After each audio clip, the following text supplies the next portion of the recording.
God, this game really is a powerful vibe, isn't it? I've always loved the aesthetic of the devil. It just goes so hard. This is... God, this just... so much here. It's got that futuristic, cyberpunk-esque aesthetic to it. God, this takes place in the year 2086. This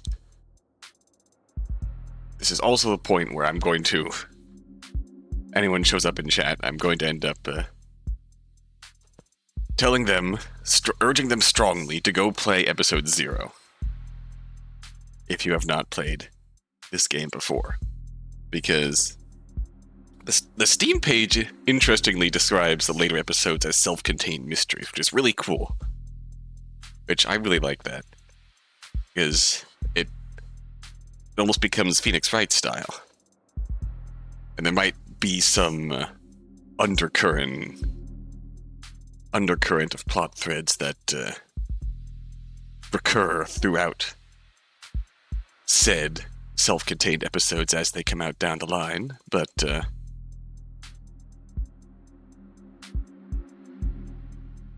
if you know, you know.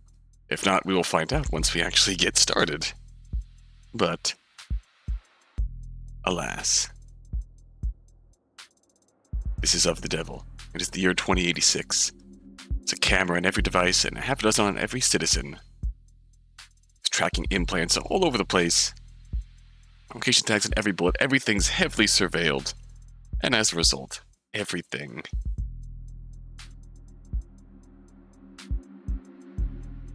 is tightly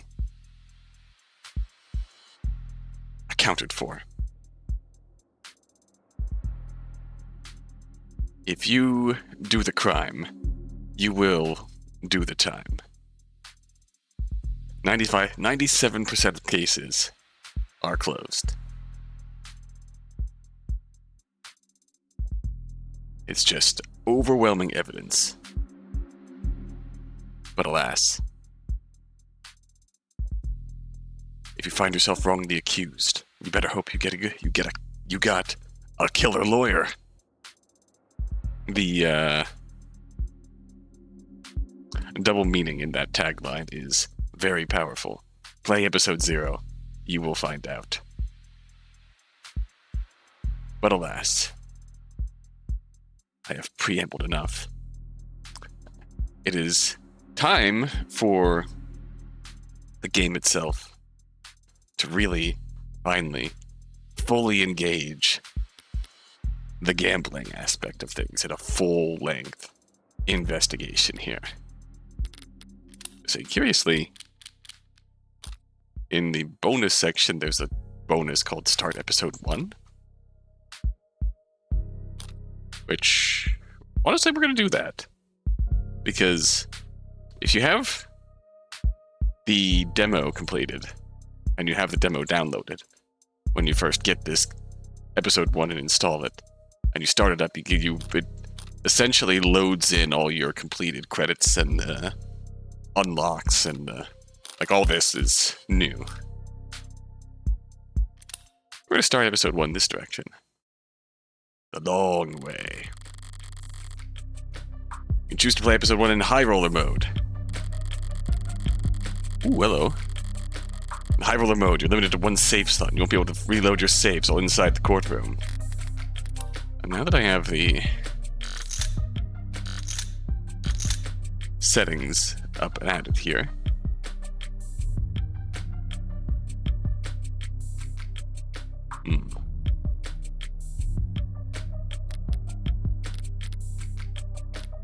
store. Morgan time. Let's go, Sarah. Necomorg. Yeah.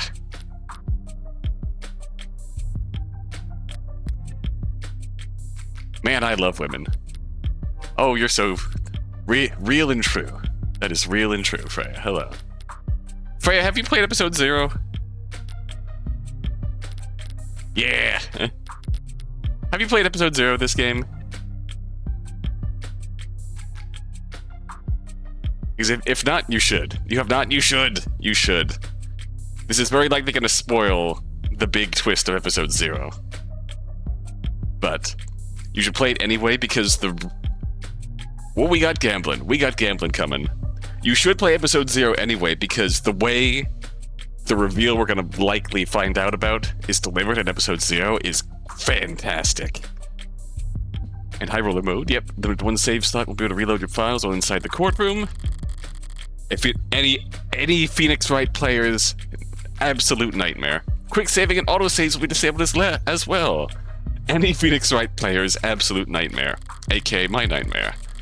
Minimum ante for hands will be increased. Minimum maximum penalties for answering incorrectly during trial gameplay will be increased. The maximum ante will be increased as well, allowing you to earn the largest possible high score for credit in this episode. Then this episode in high roller mode will also unlock an exclusive phone charm that can't be earned any other way. You turn high roller mode off at any time in settings. In order to turn it back on, you have to restart this episode. Risk taking and discourage save scumming. Oh boy. Consider enabling it if you want to pursue this mystery like a true gambler. Oh, that's cool. This is the Killer 7 aesthetic right here. Optional phone charms. Let's go gambling! Welcome to the high roller tables. Enjoy the thrill. Enable tutorials? Enable tutorials. It's been a while since I played the demo. Listen, I wanted to thank you for coming over. Also, since you're here, how's the sound? Is the sound okay? Can you hear the background music and well enough? Figures you'd notice. Anyone could tell something's bothering you. Remember, 98% of all gambling addicts quit before their big win. You're the first person to say anything. What happened? The police came to see me. In public? No, they wanted to be considerate of my privacy. That's a first. They wanted to talk to me about the other week. About my whereabouts and yours. I told them I didn't know anything. Must have loved that. Funny. What would you have done? In your shoes? Probably cursed them out. Yeah, I could see that. Is there anything you want to ask me? No. Not even for a favor in return. No favors lost between friends, I say. That sounds like a toast. Why not? To friends. I'll raise a glass to that.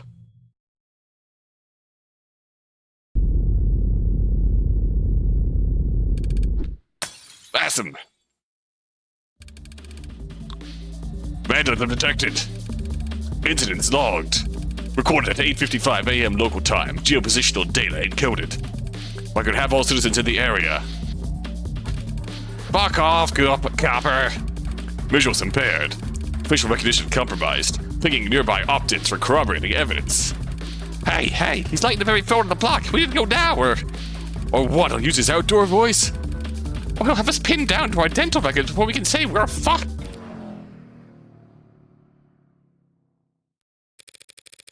Morning, Officer Leo. You look different today.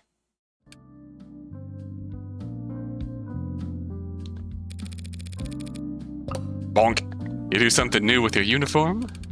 Good morning to you too, Morgan citizen. To answer your question, no, I have not undergone any recent retrofitting. If you'd like a more detailed record of my maintenance history, you can make a request for... I've got it. Must be the new coat of paint. You are referring to the act of vandalization that just took place. Only the most recent one. Super Cop over here has a new dent every time I see him. Note the black eyes. Scars honorably earned in the light of duty, scanning the street for jaywalkers and loiterers. Don't worry, ma'am. Report has been filed and the police are working to resolve the situation. Oh. Civil disobedience at this time of day. What's the world coming to? They're just stragglers, ma'am. There was a period of unrest in the area last night.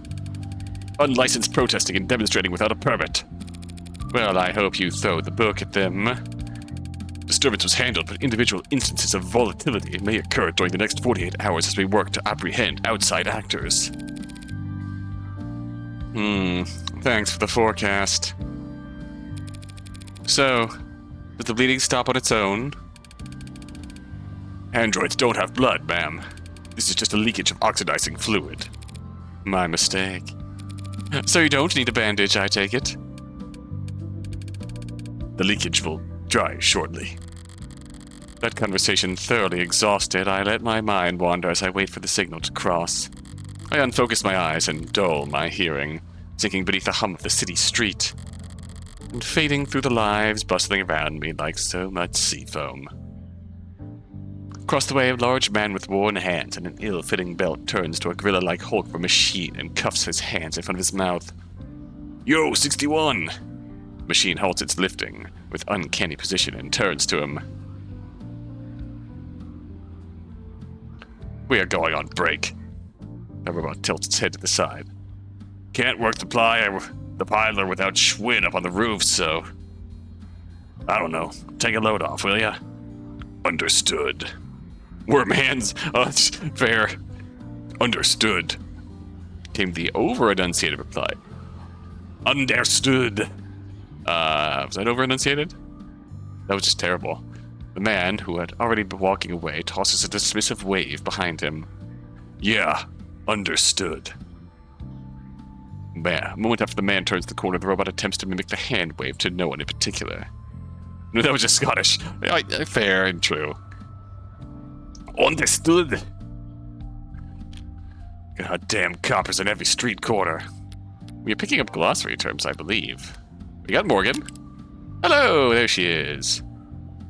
DOB. December 26th. Height 175 centimeters. Weight, never ask a woman her weight. Blood type AB-. Occupation, criminal. Criminal. Comma, defense attorney. That is clever. Likes, trigonometry, rooftops, bonfires. That is very intentional, Red. Dislikes, sunburn, baths, karaoke. Red, do you remember episode 0? The demo, essentially. Exercises by swimming. Hidden talent, baking. Ooh. Women can do anything, yeah. Body count, you could not ask someone that. Real and true, Morgan. Real and true. Search terms, copper. A derogatory word for automated dependents, particularly ones licensed by or operating under the authority of the state. Interested parties in the automated dependent industries have on more than one occasion lobbied for copper and other terms like it: clanker, chrome dome, microchip breath. Microchip breath? That's a bit too wordy for my liking. Be classified as hate speech, arguing that anti-mechanical sentiment constitutes an expression of prejudice. That's robophobic. Were it considered a form of hate speech, instance of destruction of corporate property where such terms were used in prior communications would qualify for additional severity and higher fines paid toward the damaged party. Ah, yes. Under all but the most radical interpretations of hate speech law, however, prejudice can only be directed towards sentient, living things, people, animals, or corporations. Yeah, this is indeed the very dark. This is indeed too real. If you feel that a corporation you know has been the victim of a hate crime, you can report it at our confidential portal here. That's terrifying. I hate it.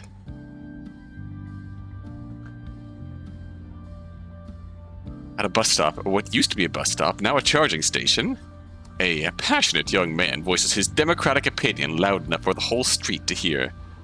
I declare martial law when I wasn't looking.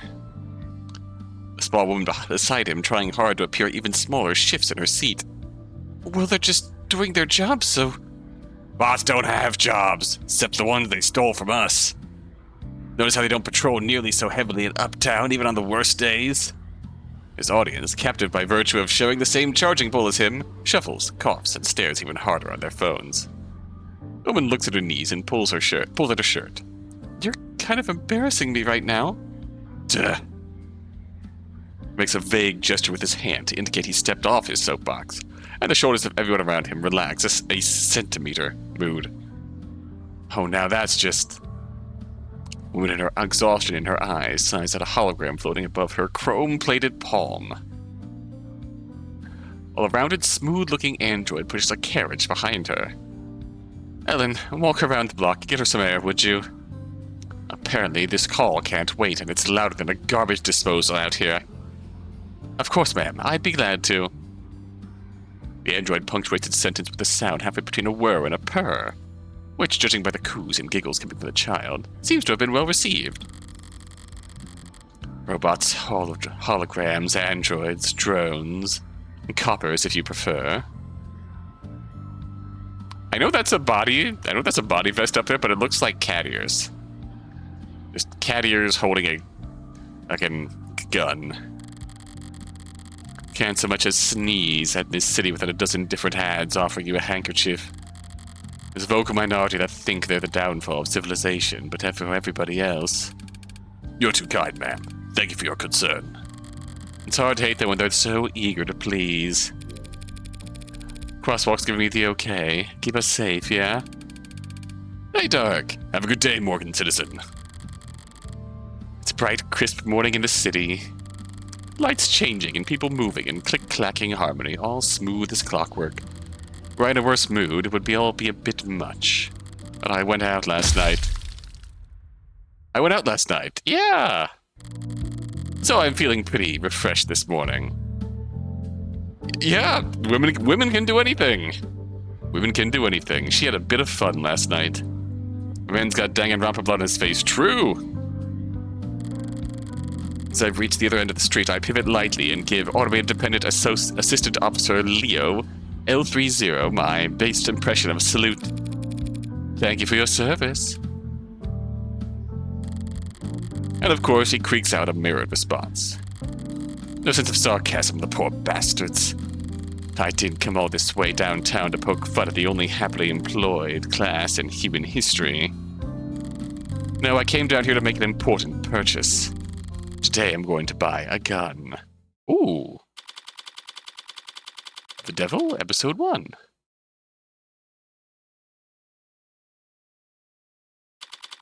An Idle Mind. American moment. Real intro read. LQ rental. Retail. I can read. Sub 20. No staff around, but all the lights are on. Should I have knocked? Oh! Sup? Oh! Desk personality setting 6. The cool one. Let me know if I can help you with anything. Like Sus 20. I've probably forgotten more about firearms in your program to remember. I bet you can. I recently acquired a license to carry concealed. Nice. Are you in law enforcement? You shoot for sport? Is this a pleasure? Neither. May I ask why you're looking to carry concealed, ma'am? Oh, you know. Assault with a deadly weapon, cruel intent, that kind of thing. Donkey questioned, why is she Makima-coded? Yeah, you read her correctly. You read her correctly. Some of my clients live in very rough neighborhoods. When she said she went out last night, you know what she's implying. Some of my clients live in very rough neighborhoods. Even in broad daylight, coming down to the lower wards for house visits can be. I see. You're a lawyer. So I guess you'd say I'm in the market for self-defense. Just saying, Freya. The comma in this is very intentional. Don't ask how I know.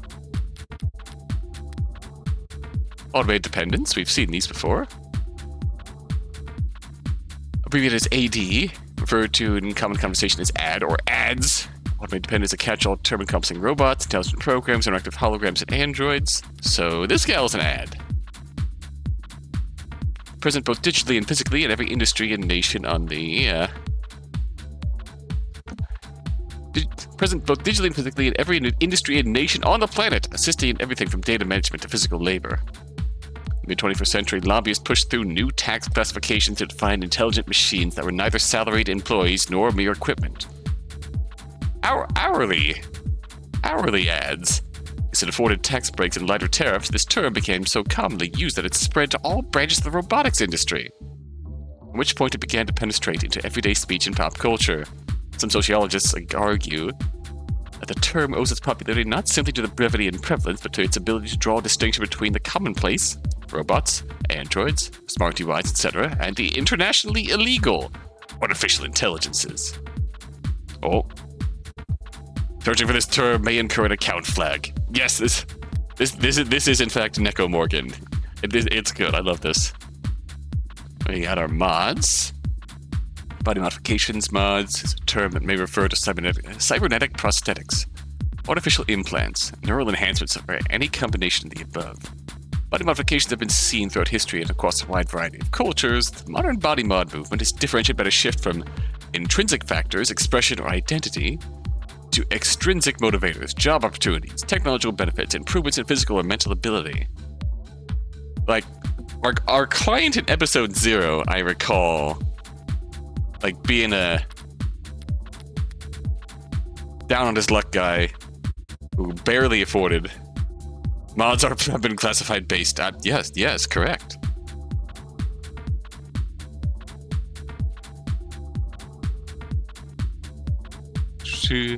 Based on which section of the user's spinal cord the interfacing occurs at thoracic, lumbar, or cervical, but this system does not account for mods which interact directly with the human brain. The increase in prevalence of the so-called above-the-neck modding in recent years has led to several corporations and medical organizations proposing their own new classification systems, but so far, none have gained much traction. Users also frequently searched for, can you return mods? Can you undo mod surgery? Best reviewed neural implants 2086. Understandable. Self-defense.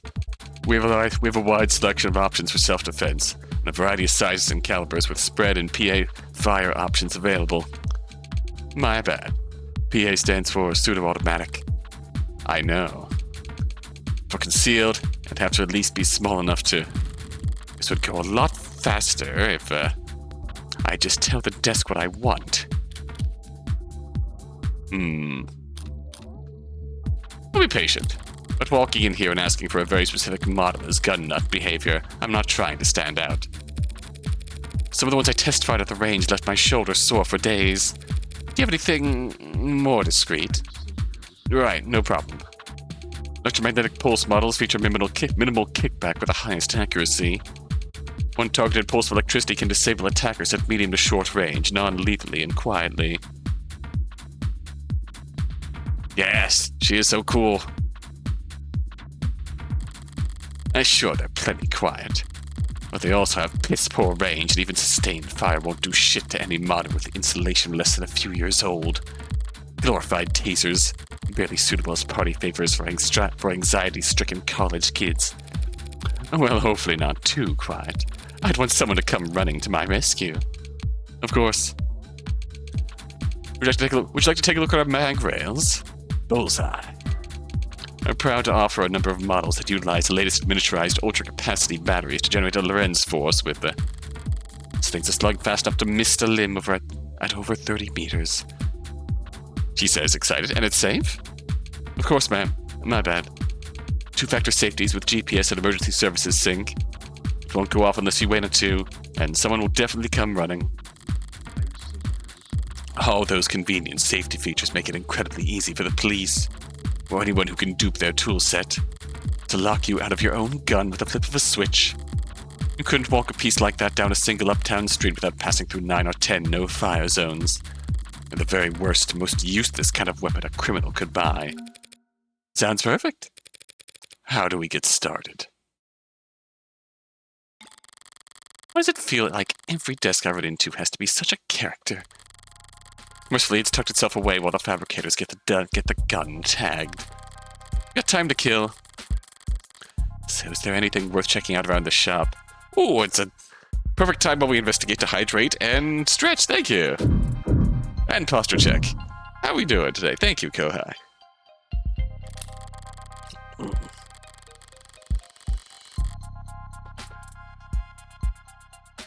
I hate these kinds of screens. Gotta look at them with your nose turned up or else they start eye tracking. Hi, Kohai, how you doing? Hope you've been well. Next thing you know, they're saying hello on a first-name basis. But I've got practice with this sort of thing. I can skim the headlines at least. Why the 12-6 work week gives us more free time than F. The 12-6. 12-6. Wow, this future is really awful. 12 hours a day, 6 days a week. Oh God. Dear God. Doing well enough? How's the game going? Smooth so far. We're still getting started, but we're right back in the vibe. Oh no. These headlines. I'm 14 and I tried dating a smart UI. It made me the happiest I've ever been. How term limits are anti-democracy. Woof. Transfusion from warm androids saves soldier's life. That's one hell of a headline. Oh, I remember warm androids. If the Animate 16 wasn't selling well before, I'm sure by now it's... What else we got here? Watch! Some kind of news program playing on the screen. Most public places are too scared to put on any channel with content more political than the smiling micro apartment flippers. But this is a gun store after all. Power is always political. They put blood in Android? Yeah! Yeah. Some people don't want their androids to be chilly. Some people want to cuddle their androids. These things just kind of happen. We check. Think we can. Yep. Remember Animate 16, produced by Noble Electronics? The Animate 16 is the latest Android produced by Noble Electronics, and we think it's the greatest machine the world has ever seen. Boasting a battery life of over 154 hours, with patented soft-touch digitization, remarkable tenderness and sensitivity, and the uncanny charm you've come to expect from us. We're sure that your Animate 16 will be the best purchase you make this year. I never want to go back out in the cold. Not interested in sponsored search results? See further with a premium account. They only need charging once a week. I'll buy. Heck yeah. Mist, a slang term meaning to shoot or to kill that originates from the bloody spray produced when a modern firearms projectile makes contact with living tissue. E.g., a gun that size could mist a crowd from 100 meters, even if you weren't aiming. Lock phone? What else do we have to look at here? Check. Yeesh, would it kill you to clean up a little? Guess the desk kindly asking customers not to litter can only get you so far if you're not willing to pay someone to sweep up. Wait, is this trash? This flyer, it's scannable? Stagnancy theory, really? They get a lot of self-proclaimed philosophers in here? A stagnant world, modern man's plateau. Renowned net philosopher Corbin Cawthorn. Real name withheld. I'm gonna miss you in Minecraft, yes. Offers to take you on a deep dive into the global trends and sociological patterns that have driven our planet to the halting point in his groundbreaking and controversial seminar. Moore's Law used to be the benchmark, now it feels like a pipe dream. We used to dream of humanity marching bravely into space, of artisans crafting virtual wonders that make the confines of our own reality seem limited. Instead, our brightest minds spend all their time and effort kicking the can of climate crisis down the road, while their more fortunate peers spend their most productive working years in search of engine optimization and customer experience design. The middle class, eaten alive by the rich they prop up, can no longer afford the very products they help create. Without mass consumer demand, tech no longer has evolutionary pressures to be as small and powerful as possible. In stagnant waters, only parasites and disease grow aplenty. The only cure comes from you taking action. Red, we're going to mist the rich. There's another link at the bottom. Probably leading to a collection dish. Or a state honeypot if you want to be paranoid. I better burn this shit before some neat freak idiot picks it up and gets arrested. Real. Read. Someone left a datapad out here. What's in the news today? Lobo threatens Tetra with ransomware. Vulgarity. Internally wanted terrorist and serial data thief, most commonly known as Lobo, has seized the cache of vital keystone data files belonging to the Tetra Metallics Group, according to a press release from the mining conglomerate. The blitz of cross-posts on 90 different socials, translated into all 11 dominant languages. Supposed hacktivist, radical conservationist, and gentleman thief made clear their intent to ransom said files back to their lawful owners, at a severe cost. Though the posts were quickly flagged and quarantined thanks to user reports, Lobo's latest manifesto, which we have declined to publish here, on grounds of journalistic integrity and due to the strong language contained within, has remained in circulation thanks to a loose network of rogue data harbors. In addition to a sizable monetary ransom, Lobo put out a list of demands that span pages. Most prominent among them was a call for de-escalation of all conflicts surrounding rare earth metal deposits around the equator. Sources at Terra refused to confirm or deny reports that Lobo's captured data impacted only their billing services, but instead that the corporation could not in good faith resume distribution until the ransom situation was resolved. Market prices for rare earth metals surged following the hacking attack, as supply halted and demand rose. Stoked by memories of catastrophic supply chain disruption in the mid-21st century, a spokesperson for Mining is Progress, a lobbying group that represents the rare earth metal industry, called Lobo's repeated attacks acts of terror against the free market. Whoa there, looks like you're not logged in. Want to take care of that real quick? No. He's the cache virtual. Someone who has personally experienced ransomware, that is scary. Lobo again. Or someone using their name. I suppose it doesn't matter if they're the original or not, so long as they're a genuine threat. And no one could snare a corporation as rich as Tetra without serious skills.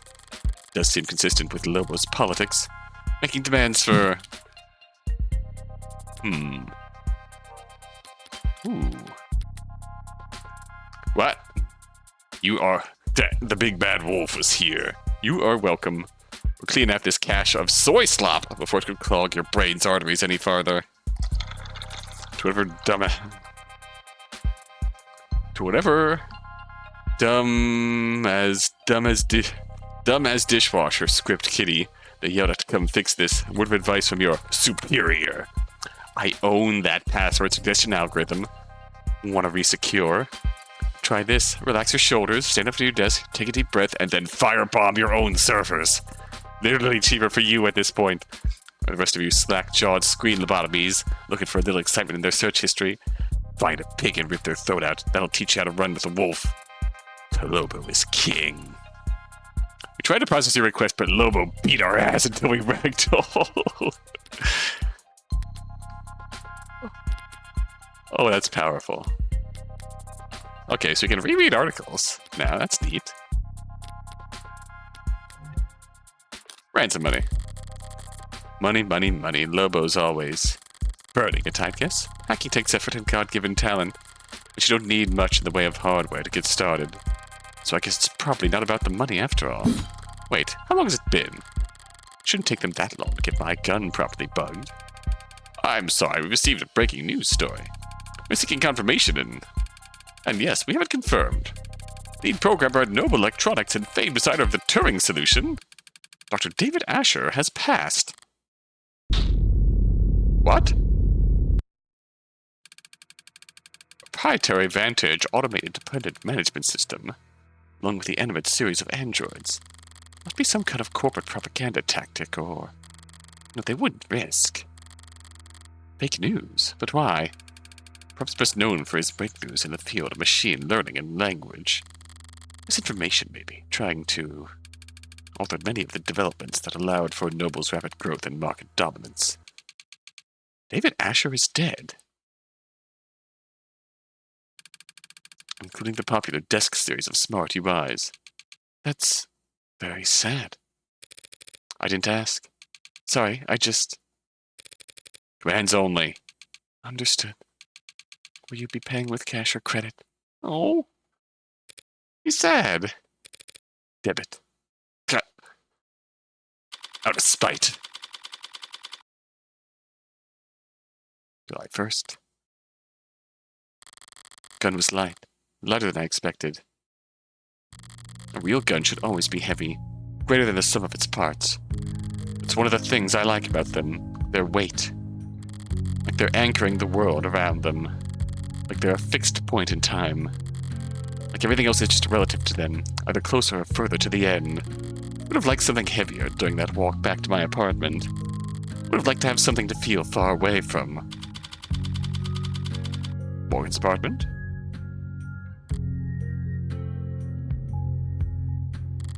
Didn't realize I was home until my hand was on the door. What is this? What am I doing? What am I doing? Fumbling in my pocket for my lighter. Golden, polished, tastefully ergonomic and fine and expensive. And a good lighter. It was a good gift. I kept the card, didn't I? Here it is. To the only smoker in my life. What would that first shot remind me of Dante's place? Oh, yeah! I know gold's a bit much for your personal style. They don't make a lot of these anymore. Believe it or not, the only other people who share your vice are stuffy old men with bad, expensive taste. And we can manage to get some use out of it anyway. Your friend, David. The news might have more information by now. Oh. Oh. October 28th, 180 centimeters. O minus. O negative. Lead programmer at Noble Electronics. Likes street food, crowds fishing. Dislikes brain fees, driving, lint. Eyeglasses. Custom design by Fiamma. Shampoo. Expensive. Sense of humor. Unique. Oh. I love their look. That's powerful. Or not. Looks like the net's full of copy-pasted statements from Noble. What edited montages, ill-fitting quotes. Reactions to the news from every micro-celebrity under the sun. A raw, authentic emotion brought to you live from all the car seats and bathroom mirrors of the world. There's nothing about his death, not even a time window.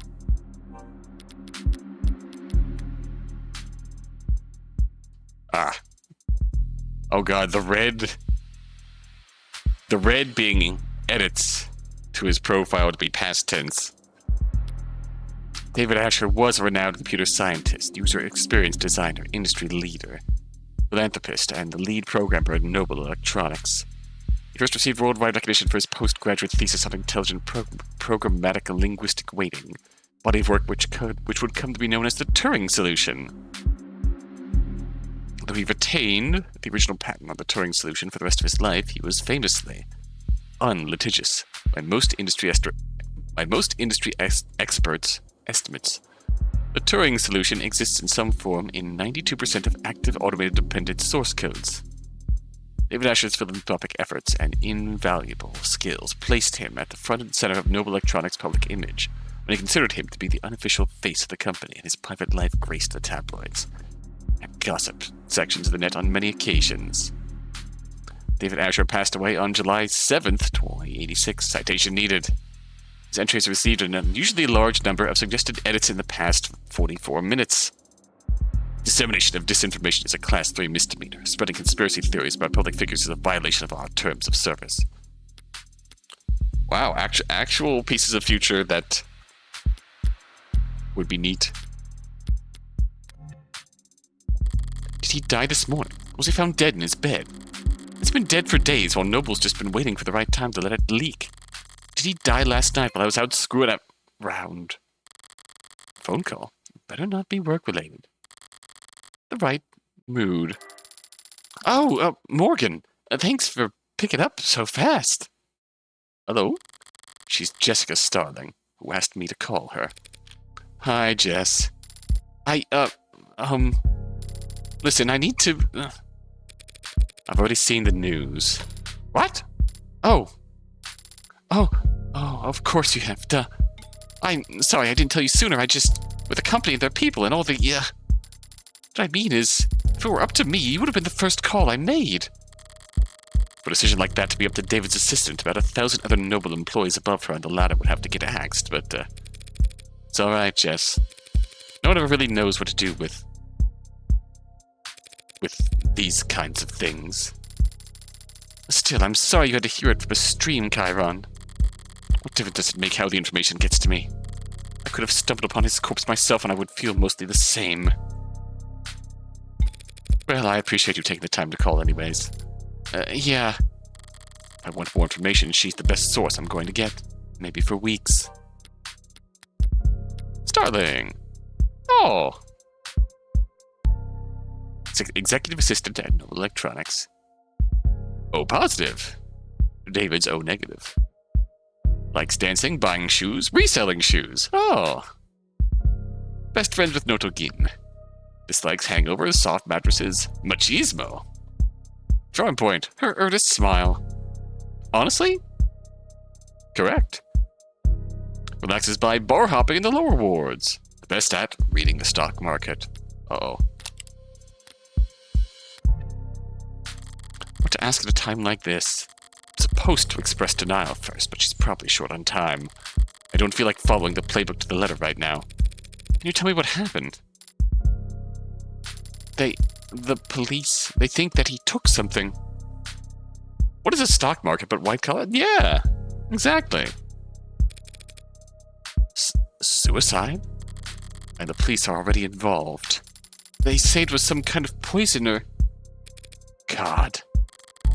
Nobles got a lot of weight to bludgeon the state with, especially in this city. I would think they'd keep the police at arm's length for at least a few days. Listen, Morgan, I need to ask something of you. Of course, Jess. Whatever you need. Whatever you need? A bit much, but she's grieving. This is just how people talk. It's not like my day was really salvageable anyways. I'd like to bring you up here, to David's place. What do you mean? There's something I have to give you. You're not handling his will already, are you? If the police are involved, it'll be a while before... No, I'm sorry, it's not like that. Before he... Naylor? No, please don't hold back on my account. David asked me to get this into your hands. It wasn't work-related, but he asked me. I know I'm asking a lot here, but since it's turned out to be the last thing he ever asked me to do, I'd like to get it done. Don't like showing about crime scenes more often or more quickly than strictly necessary. That's when I only have to worry about the police. Noble looming over all of this, security will be doubled and scrutiny tripled. This is too risky. There's no logical reason to agree to her request. Swing by my place with a cab, yeah? Besides my own morbid curiosity. We love a little bit of curiosity. Right, of course. Thanks, Morgan. Thank you. Wait, I almost forgot! What is it? Do you happen to have anything black you could wear? Do you?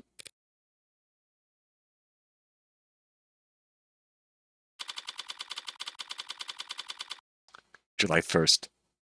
So I was reading that right. It is in fact July 1st, and someone tried to edit David Asher's article to say he died July 7th.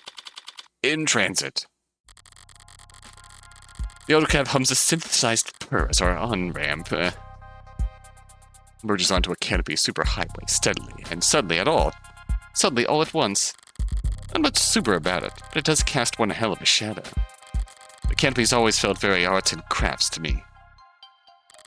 Cobbled together, always added on to, never finished, never planned. It's clearly taken a lot of time and effort to make. But the end result's still ugly. It feels like it could fall apart at any moment. You okay, Morgan? You look a little carsick. I'm fine. Thanks for asking. If I ignore her text now, she'll just send me more later. Uh-oh. Hey, Freckles. Saw your friend Asher on the news.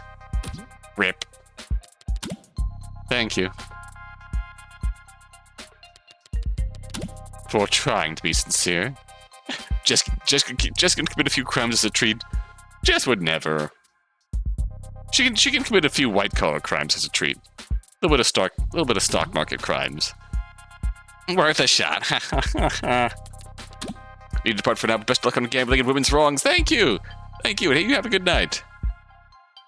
We all have our strengths. God damn, you are one passive-aggressive little girl. Why is all your filial piety go out the window whenever you talk to me? Filial piety doesn't work on you. You love yourself too much to appreciate respect. True, true, went the train. See, Freckles, you can be very insightful. When you aren't too busy side-eyeing the whole world. Wonder where I picked that up from. Is this legit family? Not from me. I'm pretty sure you were born and muttering insults under your breath. The nurses tried to make you cry, and you responded by giving them self-esteem issues. Did you ever have dealings with Noble? 10 out of 10 shifted the convo. Subtle as a car crash. Subtlety doesn't work on you either. Well, it might. If you were good at it. XD. This is me asking you for advice.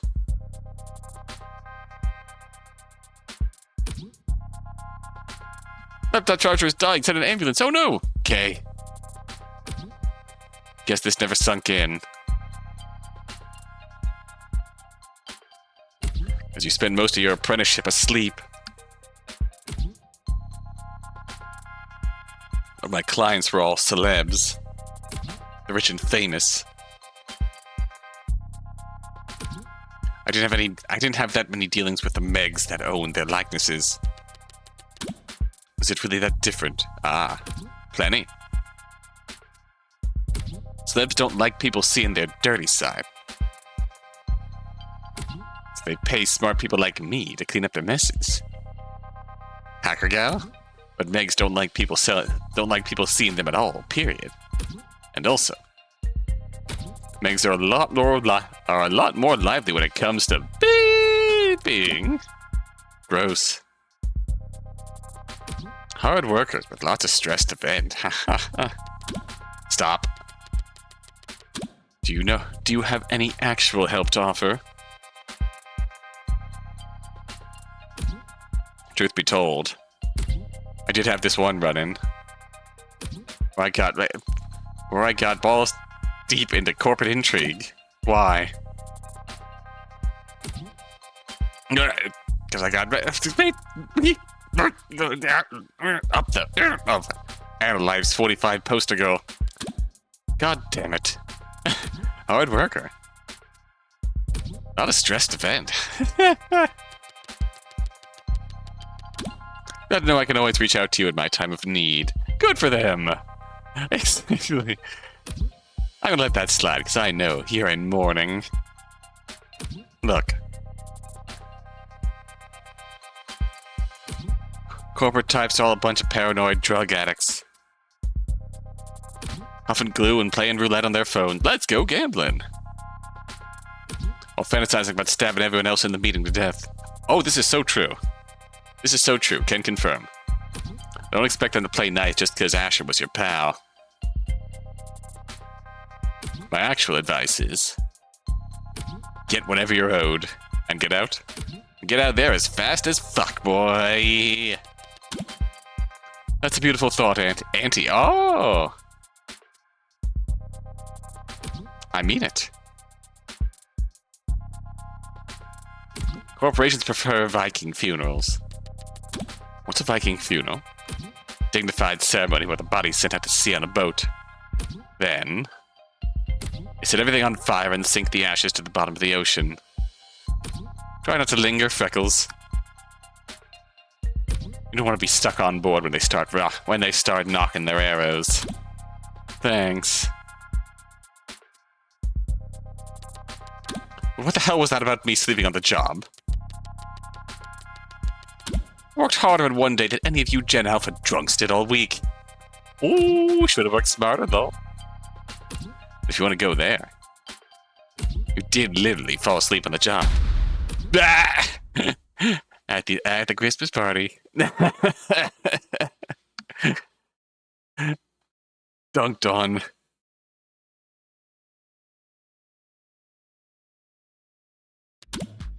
What is that? Oh no, she's hot. Yes. Hot grandma. Hot aunt.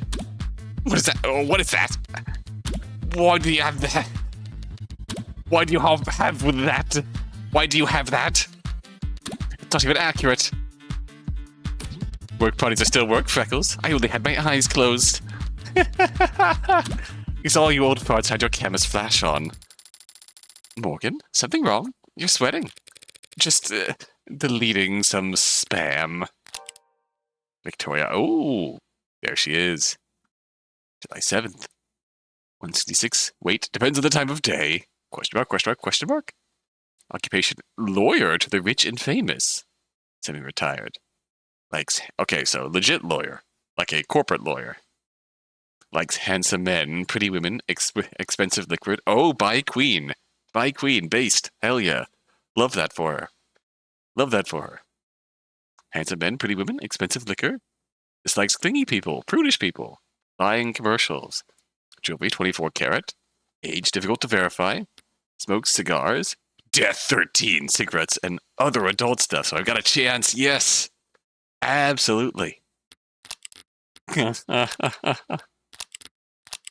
Victoria Masters. I like her already. I like her already. Deleting some spam. Got a couple of more minutes of crawling through the canopies guts before you reach David's part of the city. Uptown. Our better half. Gleaming opera houses and towering corporate apartments. Boutique shops with more cameras than customers. Penthouses stacked upon penthouses in a frantic climb to the top of that rat pile. All ringed in by restaurants with long wait times and small serving sizes. The joke is that uptown folks go most of the year without touching street level. Not much of a punchline there. It's basically true. By now his whole block must be swarmed with cops, themselves surrounded by media and all encircled by onlookers. I could try to enjoy these last few moments of calm. If the storm's coming either way, I'd rather use this time to try and find my footing. Actually, Jess, if you've got a second, I was curious about, Ooh, that headline. Bonk. You and David. Remind me, how many years did you and David work together? Oh. Well, I started with the company about 4 years ago. They offered me a temp contract when I was graduating. I was put in HR right in the middle of a hiring burst, so I spent 2 months in the Warrens. Then an aptitude test got me fast-tracked to mid-low management. Sorry, Warrens? Oh, that's just what we called the company dorms back then on account of all the, on account of all the, you know. Well, all the people. Right, of course. Ah. Plus it was underground.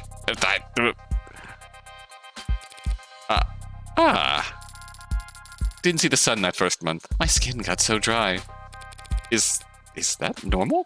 In your industry? Normal for everyone. No, normal for everyone I've ever worked with. Except David, of course, but I mean, he was, the best. Yeah.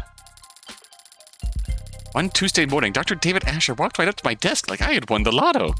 Said I should come work for him. Dr. David Asher. Directly. Right on Tuesday morning, like it was nothing. He didn't like to do things on Mondays. Oh, me neither.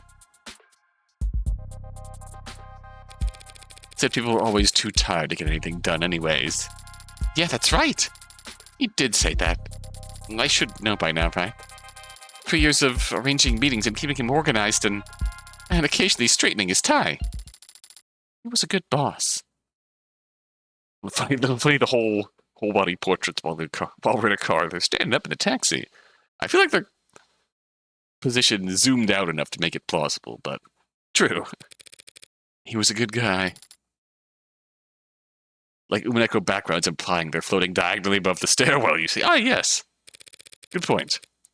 When did you last speak with him? In person? Thursday. Thursday afternoon.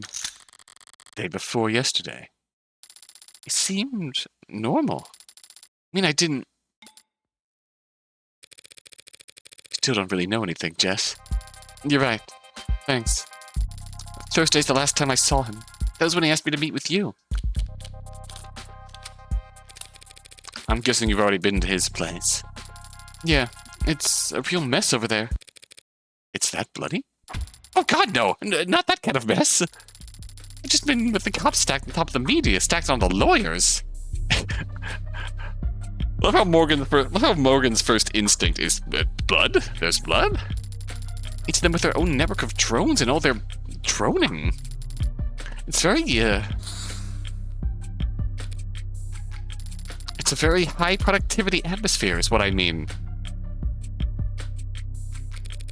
When were you able to get over there? Well, I got a call from legal late last night. They weren't exactly delicate in breaking the news to me. Last night. They said they needed my help sorting through all his... Well, you know how he left things organized sometimes.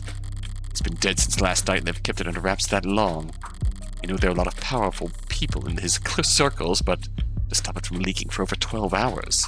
It seems like more than just your typical powerful people trying to control the narrative. It seems more like there's something they're actively trying to suppress. So you found out last night. Right, last night. Oh God! I'm so sorry, I should have told you as soon as I found out! Really, it's alright. Did you see anything? No. I still haven't actually seen him at all. He was airlifted to the hospital ASAP, and that's where he passed, so... But, well, I didn't get the impression that the cops had been there that long. Not compared to the lawyers. They and the rest of the company people seem pretty entrenched. Noble set up camp long before the police even arrived. So what time would that have been? I guess I got there around 9 p.m.? Yeah, because at 9:15... They switched my phone to silo mode, and I got locked out of everything but my work stuff. Sent my last blah at 9:13, see? Gotta expire whoever put me in heels this morning. It me. Relatable. Also, that should totally be adopted. Instead of the trend of it being unalive, you should make it X-Pyre. Expire. They can do that to your phone. Lock you out of social media. Of course not. Well, unless I'm on the clock, or off the clock but on company property, then they can remote all my tech. Yeah. I'm going to expire. Yes, me too. Let's do it. Let's go mist. Let's mist. How convenient. So if I got in at 9 p.m., I guess the rest of the company people had been there since 8:30? I hadn't been there for more than a few minutes before the mood changed. Word about the hospital declaring him dead had started to leak. I see. He died after he reached the hospital. That's unexpected. 2086. You might be in trouble if you get stuck in bureaucratic purgatory when you need to be in the emergency room, but other than that, if you reach the hospital alive, a good doctor can stabilize most any patient within a few moments. And Noble Electronics' lead programmer would have a very good doctor. So what the hell happened? Is she mistaken? Was he just not officially declared dead until reaching the hospital for some reason? Or... hard to think about, I know. Yeah. Or hard to believe. Request. Jess, I have to wonder, what kind of request did David make of you that I couldn't wait a few days? Right, of course. He asked me to give you something. Something.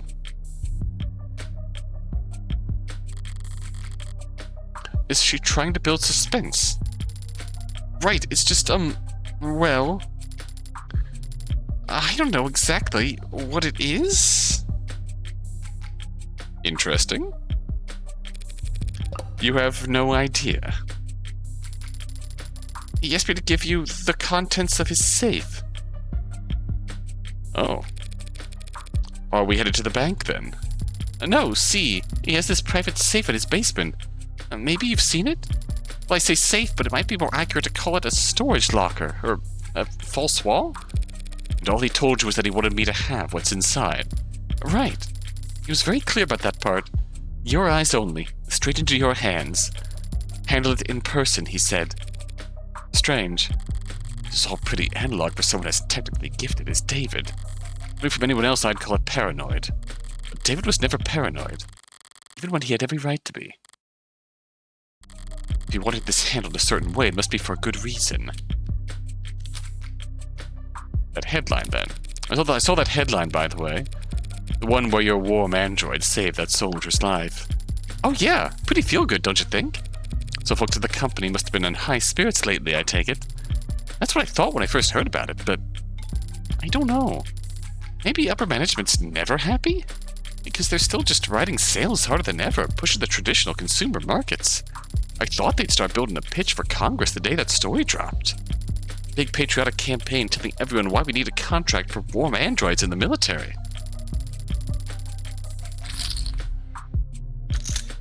I haven't heard anything about the moving around staff or anything like that.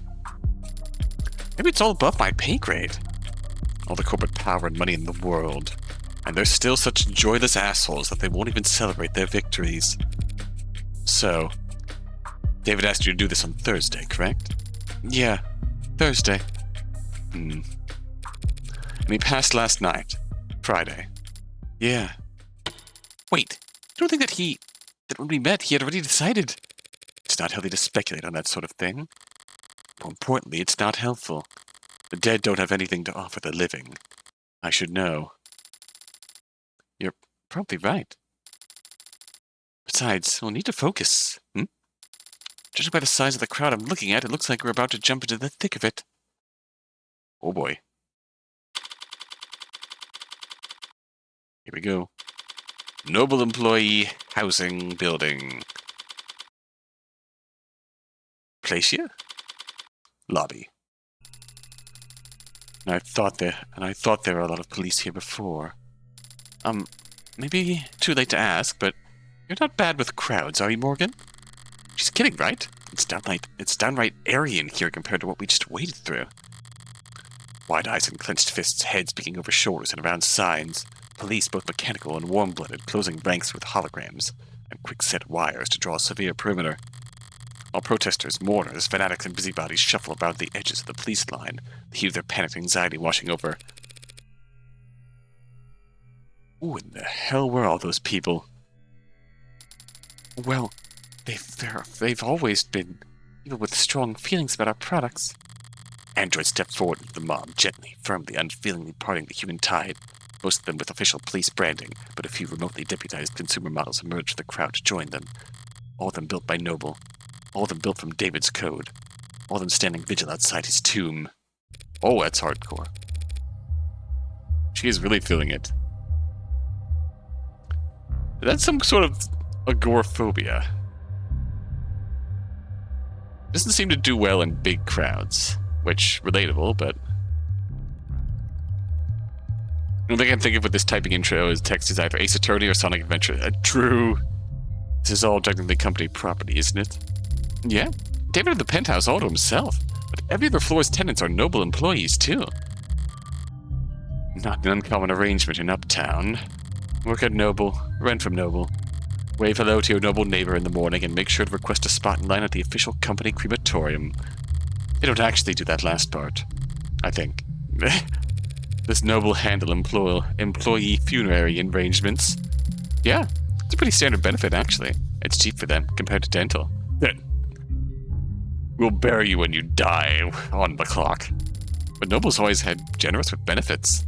Work hard and the company will have you set for life. And after.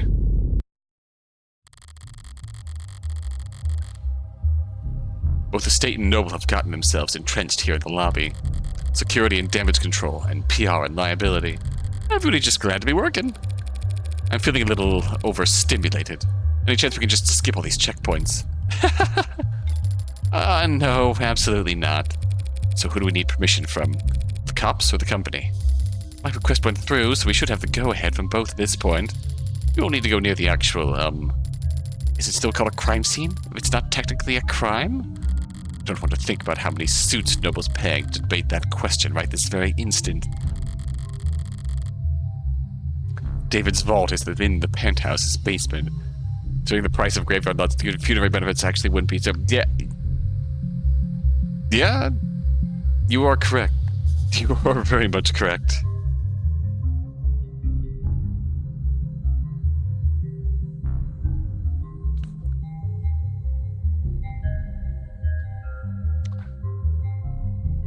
I feel like that has to exist in some shape or form already, outside of what you typically refer to as life insurance.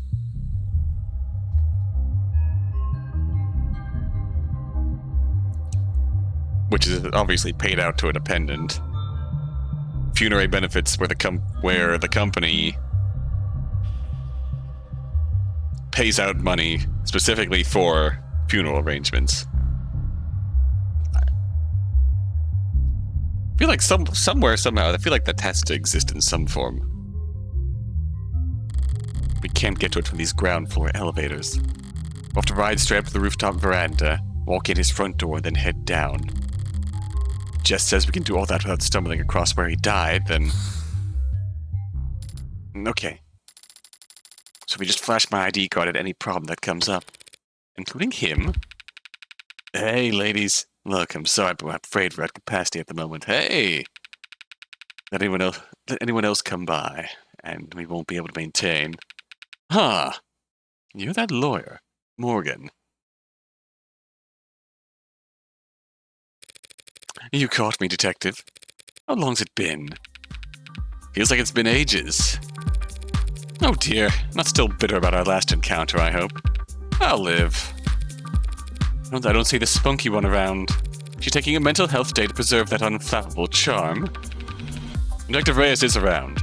Why? You missed that bad? I've had blind pimples that were more endearing. You two know each other? Jess Starling, meet Homicide Detective Kasim London. It's a pleasure, miss. Oh, likewise? As you might have guessed, the detective and I are acquainted.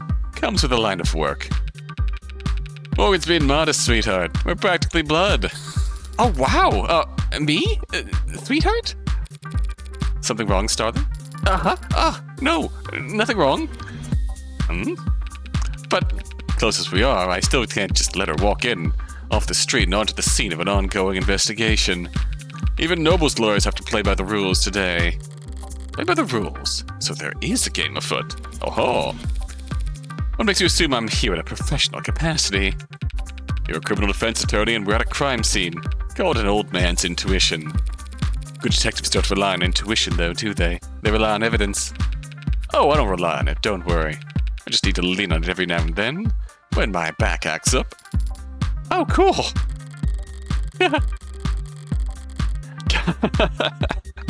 Guy gets rid of gray in his hair and thinks it's a free pass to act like a goddamn cowboy. I'm afraid your intuition is off this morning, detective. I'm here on a private matter. The deceased wasn't your client.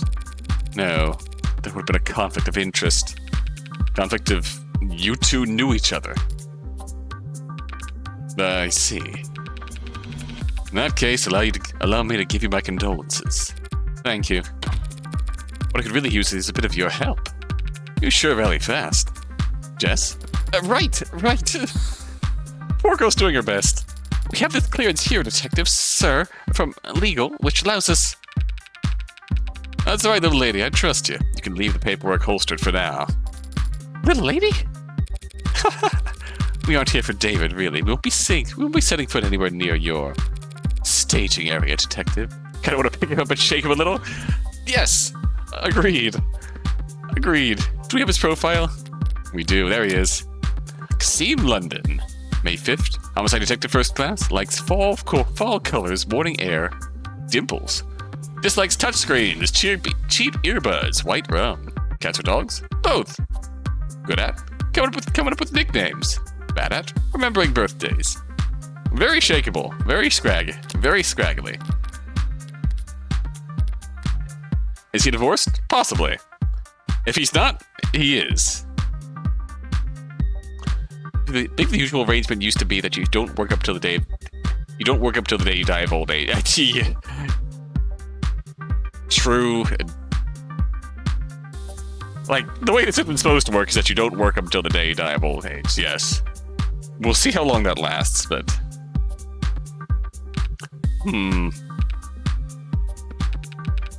Alright, why not? How generous.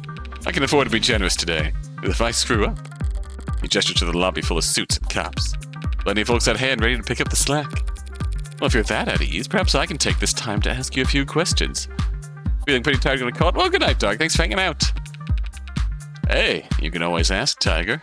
I think you understand what I mean when I say whether or not I can answer is, not entirely up to me. You're looking a bit haggard. How long have you been here, anyway? This morning. Civilized folks don't come up morning when the streetlights are still on. If you got here around 1 or 2 in the morning, that still means homicide wasn't brought in until hours after Noble had the lay of the land. Sounds like you could use a break. I could use a retirement package. Hey, you're a lawyer, right? According to all my business cards. Think I can sue for elder abuse? Not that kind of lawyer, sorry. Aw. You would lose, though. I already regret asking. I'm thinking a homicide detective losing sleep over this anyways. A man is dead, and he wasn't killed by fire, vehicle, organized crime, or disinformation. As far as we know. At the moment, homicide's technically not the worst fit. But we're leading in name only. High-profile death like this, everyone's got an eye on us. And a hand placed firmly on the back of our neck. How's it going? I'm checking my phone, but the only thing the news seems to agree on is that David passed away.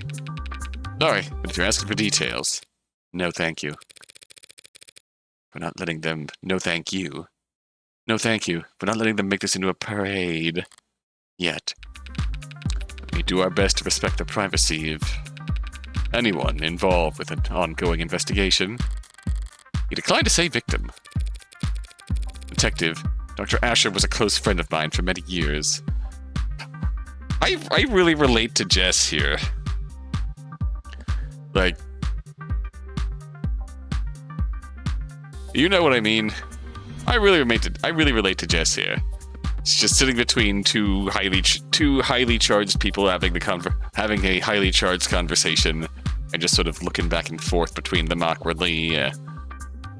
Detective, Dr. Asher was a close friend of mine for many years. Yeah, he trusted Morgan more than anyone. Can you tell me if he killed himself? It looks like that's the case. I see.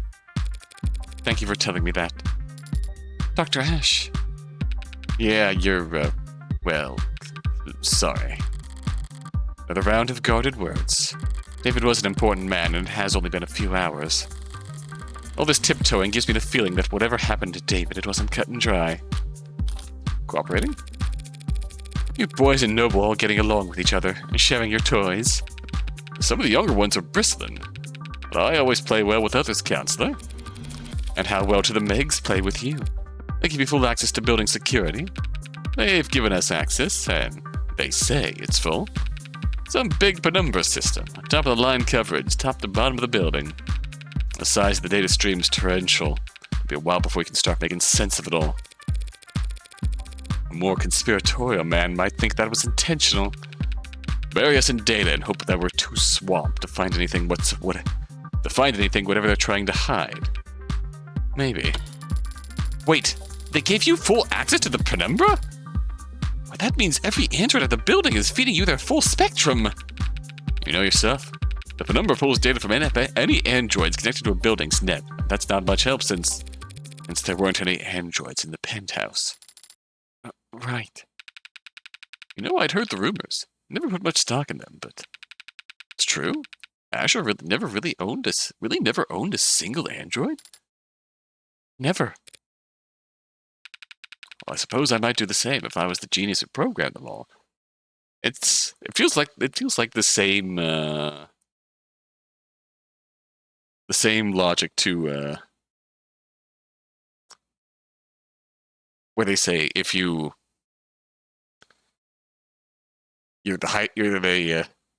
used to working with tech, the highly technical stuff, like you keep your house fully dumb, none of the smart devices, none of the Google Home assistants, none of the Ring cameras, none of that shit. You keep your house surprisingly dumb. You keep your house firmly dumb. You don't trust the tech, even if you handle the tech in a work capacity.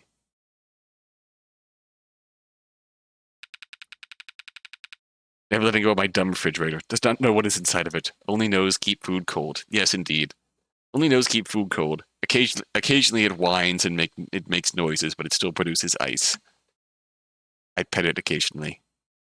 Every time they open their mouths, it just be its own lip service refracted 1,000 times over, echoing back at him from behind a mask he carved. So that means all we'll have to investigate with are the penthouse's security cameras. Yeah, but that should be more than enough to wrap up a case like this. In a good way. I mean, we're very much on top of this, ladies. David was one of the biggest names in tech. He was the face of Noble Electronics. One could argue androids are only as common as they are today because of his contributions to the field. Some people felt that way, sure. So do you think anyone would want to hurt him because of that? Remind me, which one of us is the detective again? You really won't let me pick your brain. You already know the answer. Yes, ads are controversial. Androids especially. We at Noble are aware that our product are sometimes the subject of heated debate and... No need to quote the handbook at us, miss. Truth be told, I've never really understood the hate. It's not that complicated, is it? How many people have lost a job to an ad at least once in their career? Every last one of them lost their jobs because their bosses, their flesh and blood bosses, fired them. Nah, ad's just a symptom. Scratch that. Ads are just a product.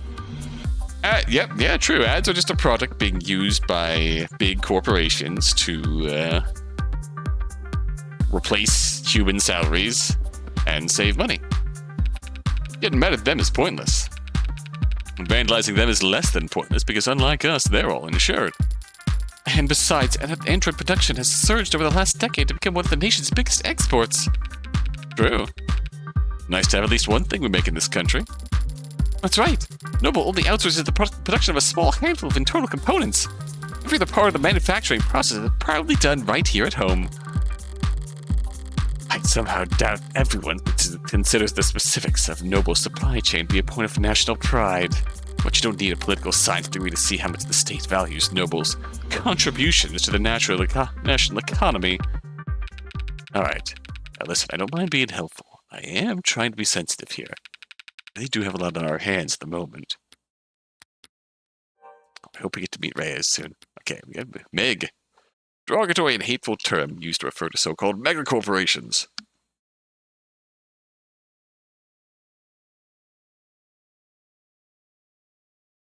Think about the smashing of automated looms at the start of the industrial. Oh, wow.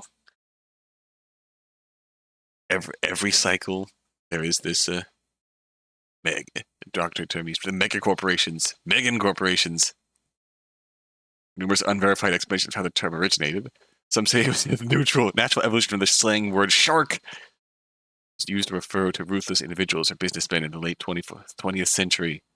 Others claimed that Meg was originally short for Megan, a sort of archetypal individual that defended the contributions that corporations have made to society. I haven't heard that term. I get it.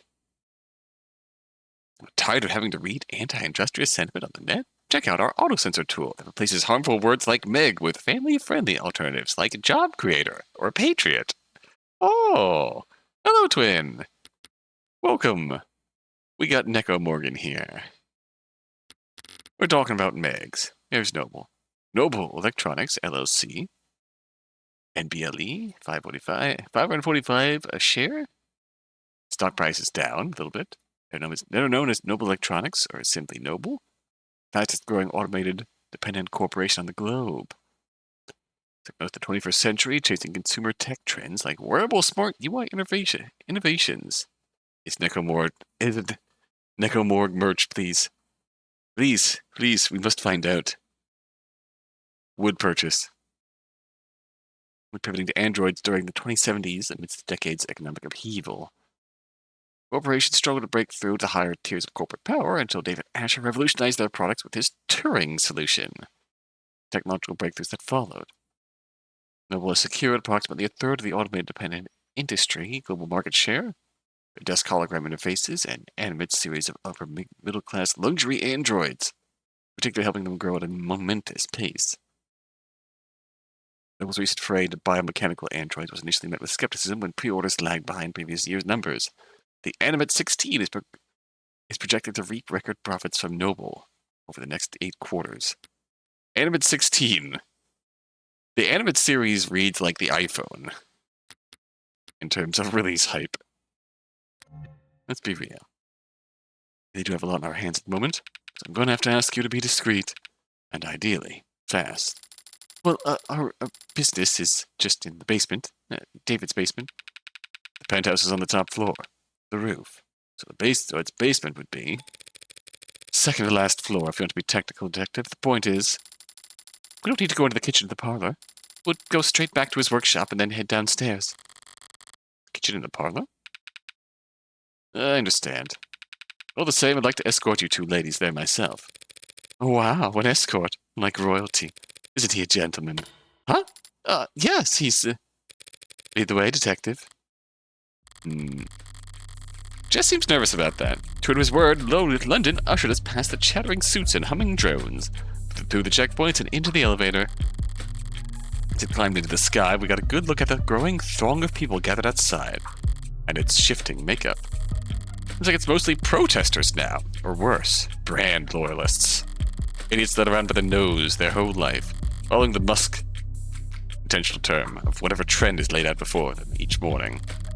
Base Trail having led them here for half reasons they could put into words even if their lives depended on it. They're like insects. Line number 654. They look like them from up here. I don't know how to place the aesthetic of these Morgan cut-ins, but I love them so much. They're probably already preparing their spin. The misunderstood genius of Dr. David Asher, a video essay in 5 parts. Monogatari. Yeah, yes, okay. That's the vibe. Monogatari. Why the company insisted on cultivating such a following for him, I've never understood. They could have easily pinned his achievements on someone more marketable. Some random photogenic employee or a fashion model with glasses. David wouldn't have minded. Never wanted the attention, the chaos. Maybe it's as simple as bad luck. He just happened to have the right look for the part. A man buried in his work with his eyes fixed ahead.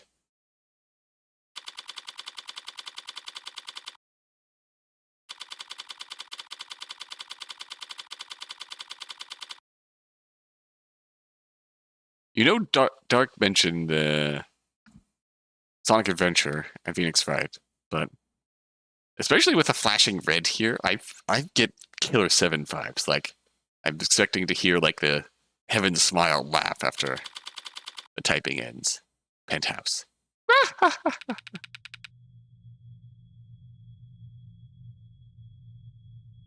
Did you know their season aired last year? Last year, I thought it ended at Zoku Owari Monogatari, but that was just the end of Koyomi's story. Yippee!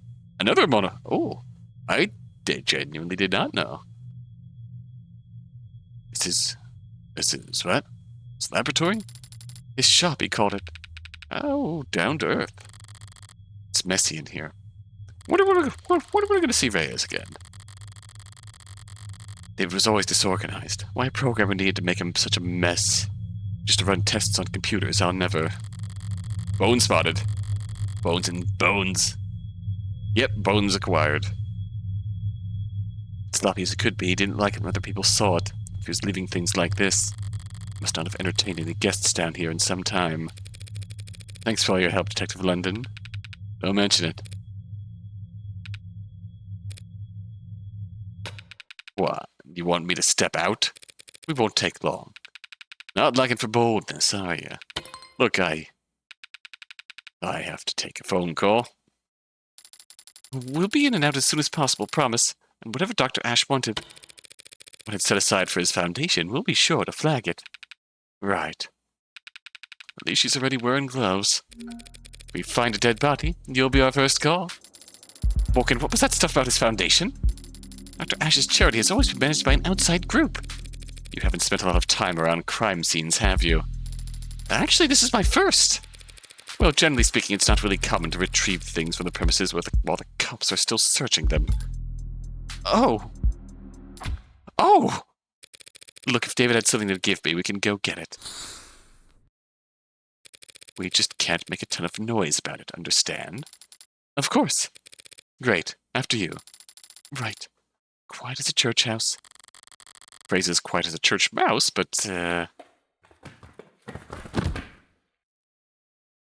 Quiet. I caught myself. I'm okay. I'm okay. But now doesn't seem like the time to correct her.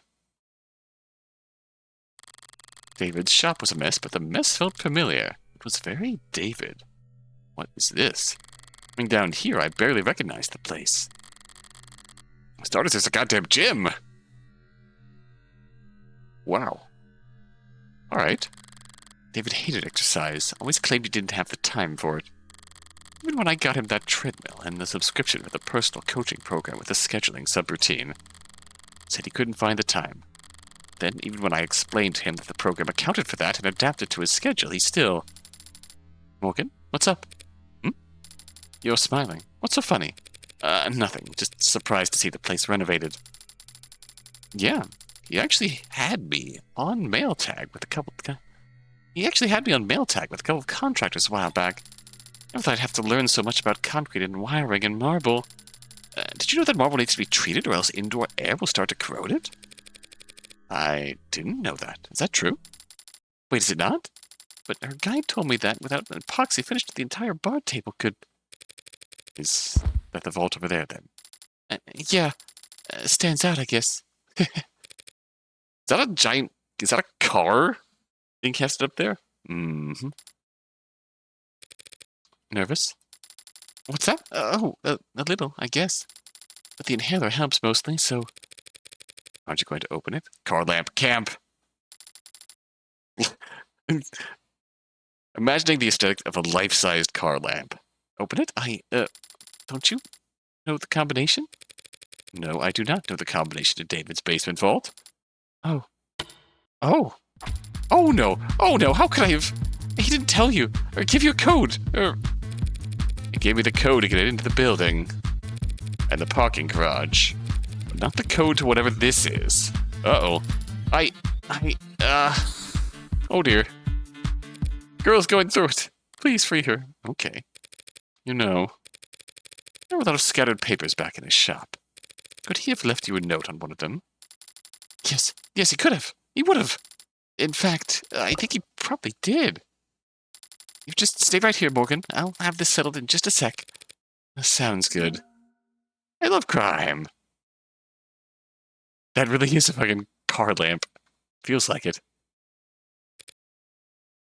Time to pull my gun. Right then.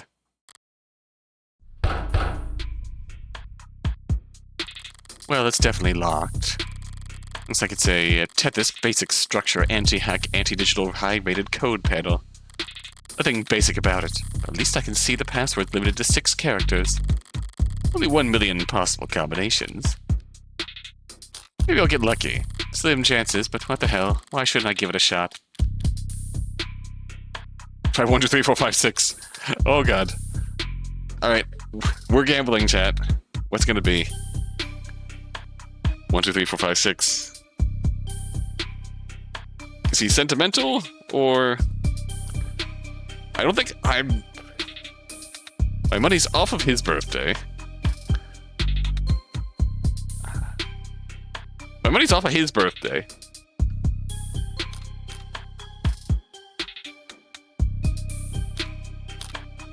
Ooh, we can save scum here.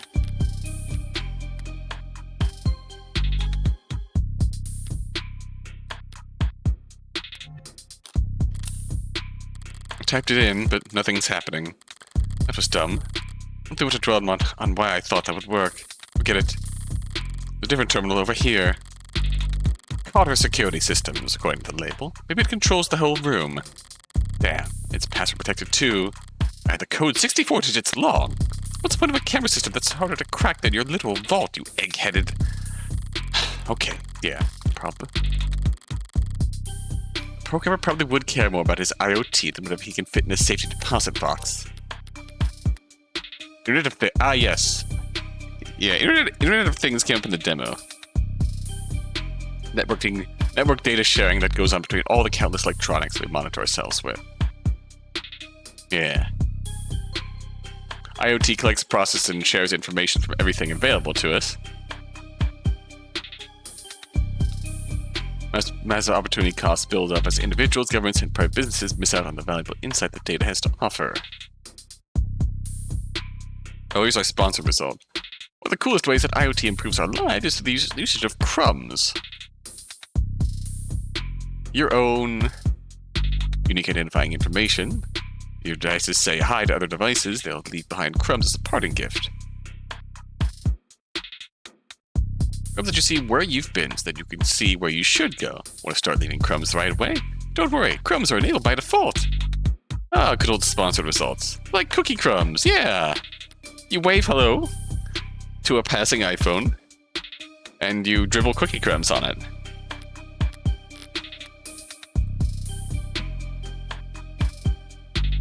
You wave hello to the security camera watching you on the store corner. And yeah, it's exactly. You go We've seen like literally devices on our network at work just sit there on some channels, just spend time. God, I forget exactly the. I think it was an old.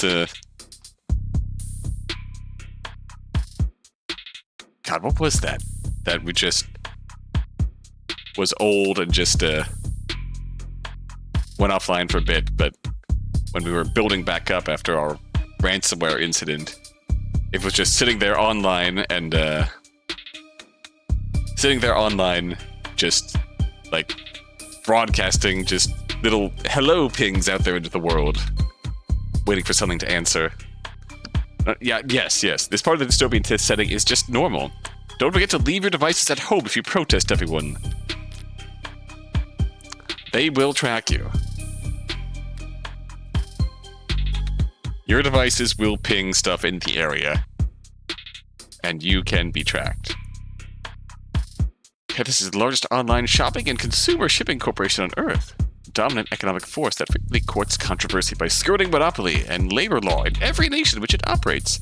And yes, we really do have everything for sale. Oh, ditch this lame-o search engine and head over to our online store to find what you're really looking for, hot stuff.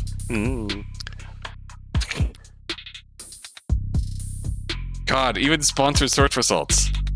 Even sponsored search results are real. Fuck Google. Christ. Can we type curse words into the search engine to filter out the sponsored and AI search results? Yes, it's the 6-digit valve or nothing. I'm a lawyer, not a lockpick. Whatever other felonies I get into my private time, get up to in my private time, I've never pulled off a bank heist before. You know what else comes from the Greek myth?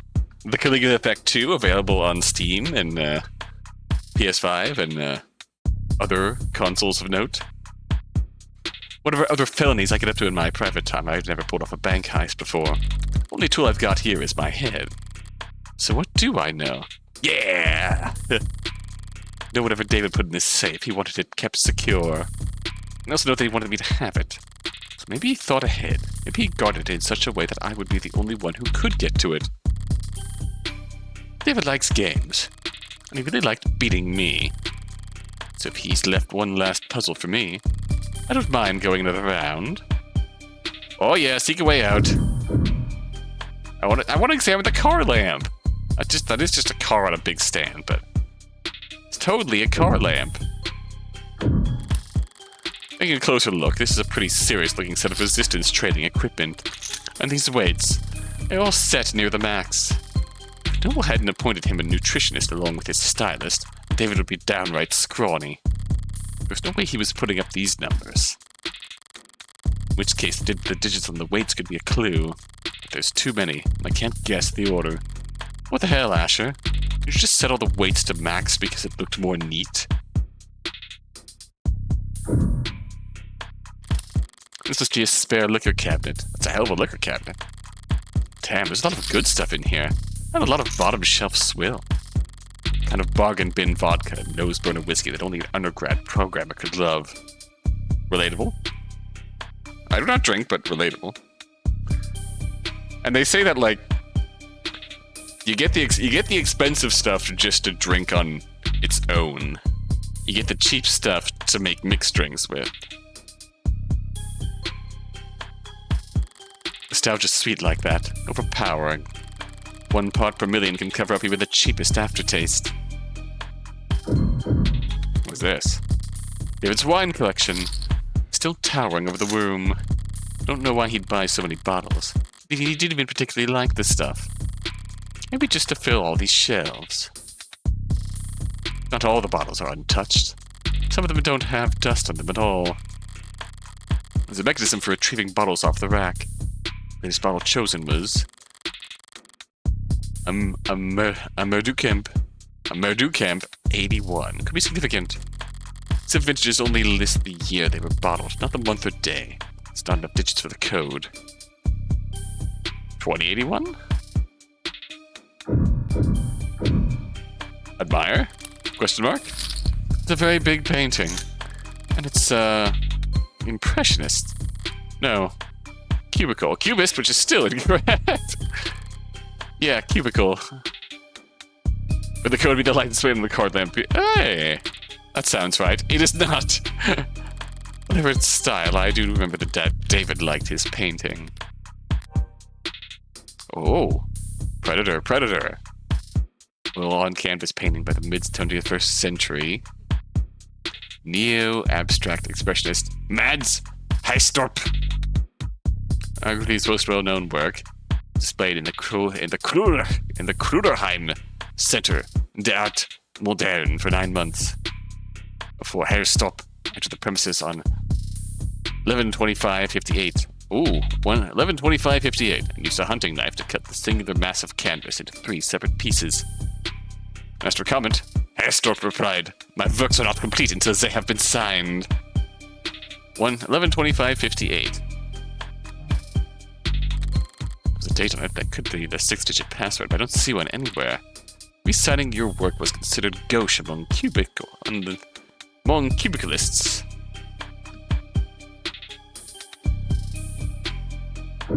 Check. The flooring's a new addition. Looks rough like sandpaper, but it's bouncy, rubberized. Feels like something you'd drag your feet on at the gym or a factory floor on a factory floor. It's more high performance than high class. Expensive, but not in the way you'd expect from a penthouse. Well, scratch that. It's actually cracked here. Rubber doesn't break, it bends. That's its thing. Someone must have cheaped out during the installation and left a defect in. That or David left a jackhammer on overnight. As you do. Alright, I've searched the whole room now. Time to make or break.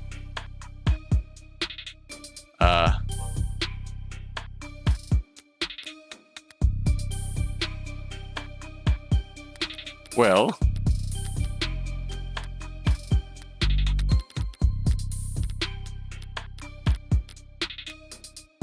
11/25/58.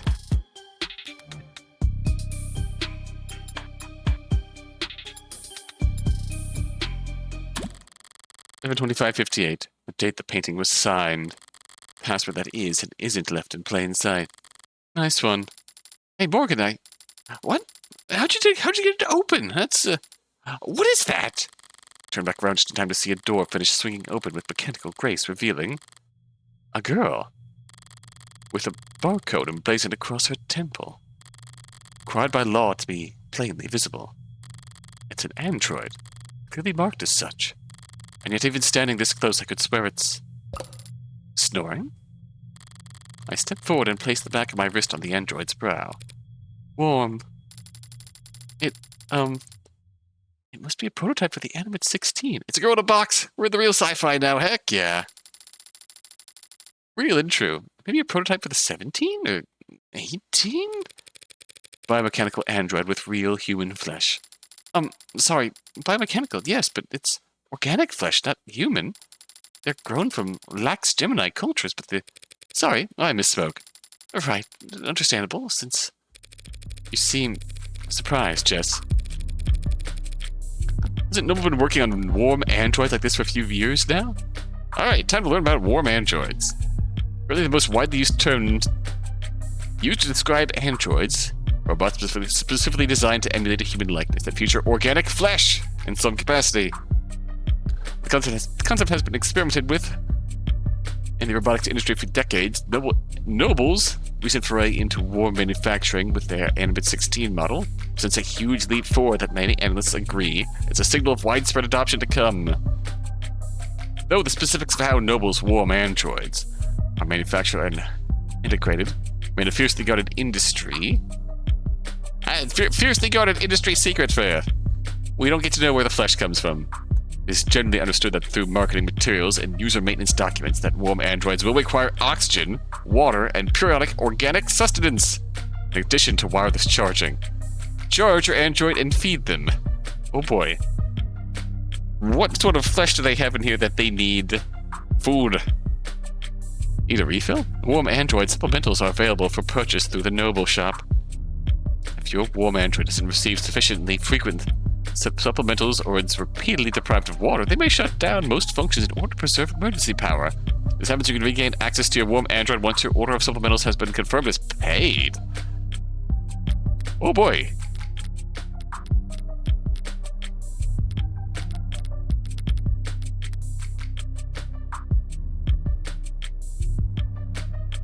If you don't feed your android, they shut down. And they shut down until you pay Noble. Which is like, you pay the tax for not feeding your android child. Warm androids like this one?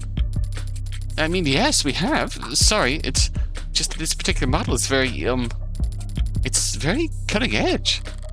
Bleeding edge, judging by the flesh in those cheeks. I think it's safe to say that we've found what we're looking for. I think so too. That presents a problem then. Oh, do you not, approve? I've got nothing against androids. My concern is a bit more immediate and, well, practical. Practical? How are we gonna get her out? Your dead buddy Asher has given you a GF. I don't know how to turn it on. Do you see a switch or something? Do you? Can we, turn it around, or, poke the android's ribs? A little less give than I expected, given its frame, but the rigidity is remarkably lifelike. I place my hand on the shoulder and give it a shake. Well, that sounds like more than a shake. It doesn't budge. This thing has to weigh more than... Right. Androids mostly transport themselves, so people are always surprised to find out they're a bit heavier than they look. A bit? I'm surprised the whole room isn't slanted. I've got a cursed question for you. You ever read Chobits? Oh, no. Oh, no. Oh, no. Oh. There's no way in hell we're moving that thing without waking it up. Crap. First the vault, now this. I was able to guess the combination just by poking around. Compared to that, finding this hunk of junk's power switch should be child's play. I think I know where to start. Jess, I'm going to step back into the lab for a moment, all right? Huh? Oh, sure. Al, there's got to be a manual around here. Good idea. Might be some kind of prototype, but it's still got a barcode. Maybe you can scan its GIN number. Generic ID number. The string of numbers, typically encoded into a barcode that labels an automated dependent. Early on, and the Industrial Revolution. GIN sighting. Turns about the lessening gap between man and machine led government passed laws mandating that all ads clearly identify themselves as such. Counteract rampant disinformation and identity theft campaigns. Manufacturers responded by stamping the GIN code onto the android bodies, more commonly on the cheek, the collarbone, and on the back of the hand. Some companies placed the GIN on the wrist, but this quickly incurred backlash. Understandable. Understandable indeed. Yeah. Meanwhile, David Cage is out there taking notes and saying, "How can I make this be the most awkward metaphor possible?" And David Cage also saying, "How can I also sexualize the female characters uncomfortably?" Automated dependence impersonating humans have dropped precipitously since then, and the GIN Essence to taking on new life as a cultural icon. Darn right, Gin's a cultural icon. It's powerful and it's easily recognizable as any corporation's logo. Fake Gins? David Cage also going, I don't wash my hands after my...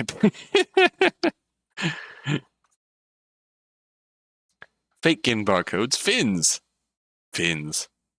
Fake Gins, fins are one of the most commonly requested tattoos. The vast majority of reputable parlors will draw a line through the barcode once finished to avoid breaking identity laws. But there are some clients who care little about the consequences. MMA fighter Sam Lee Packer infamously sports a Gin tattoo across his right knuckles. Makes a show of signing a check to pay the fine for displaying a false Gin on international broadcast every time he enters the ring. Oh my god. That's wild and also real. Yeah. Like, if you're in the big leagues and you're making that money, that that is a powerful thing. Find something in company files? Yeah, of course. All generic ID numbers should be paired with industry standard files and maintenance tracking power requirements. It's no doubt that the enigmatic android taking a catnap in a sarcophagus in David Asher's basement will have a user manual.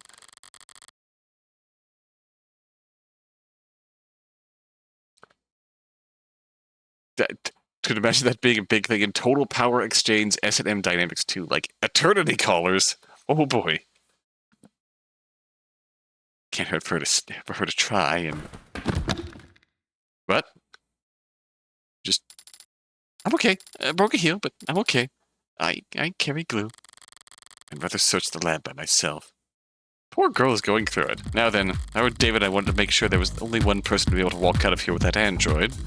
How would I set that up?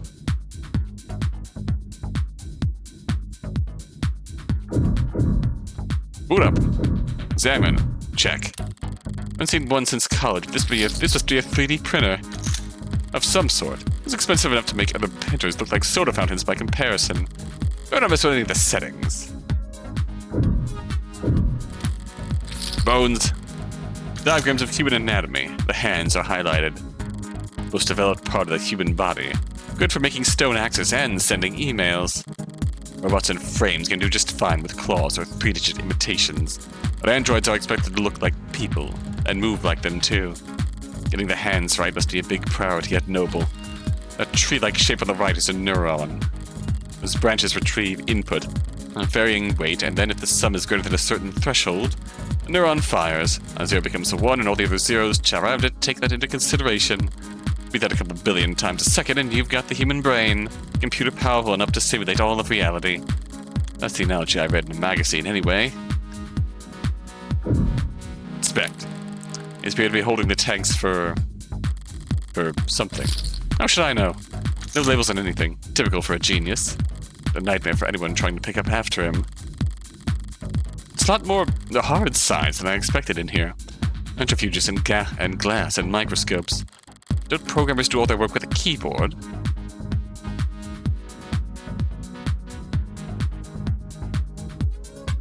That is a lot of trash. We can't dig through the trash, unfortunately. Boot up. Looks like a fairly normal computer. If I'm lucky, the security will be fairly normal as well. Boot up complete. Username. Vocal commands? David Asher. Morgan. Guest. Thank you for logging in as a guest. You didn't recognize my voice, so I can probably rule out a vocal command being the key to waking the android. Do you have a question? More than one. No, though, what should I search for? This might be where the flesh comes from. Oh, the flesh comes from the big tubes. Big tubes of the mystery vats. Morgan. Which files for Morgan? 23 results of the local drive. I can work with that. Mostly phone book and social data. I don't recognize this file type. Some kind of personnel format. Date of birth, education, occupation, blood type, heightened. Wait! Alright, buddy, a little invasive, don't you think? DNA and fingerprints. Now, why do you have that, David? My DNA isn't in any database. I've made sure of that. So he couldn't have bought this anywhere. He must have collected it himself from a wine glass or the like. It would have been easy to do. But why do it? Oh. Is that where the, I'm starting to get a pretty clear picture of what it'll take to turn this android. We've got the what. The where and the how. We are? I'll just have to manage. Still a piece of machinery. If it really won't turn on, I can always just start hitting it. Hey, don't hit your daughter. Morgan, there you are! I've looked in every registry I could find and every database I could get into, but I don't think this android is in the system. Okay, so we have warm android with human flesh, human-like flesh, and Morgan's DNA in the system. In David's system. It was a long shot. Don't beat yourself up over it. Yes, but an android without the proper identification is...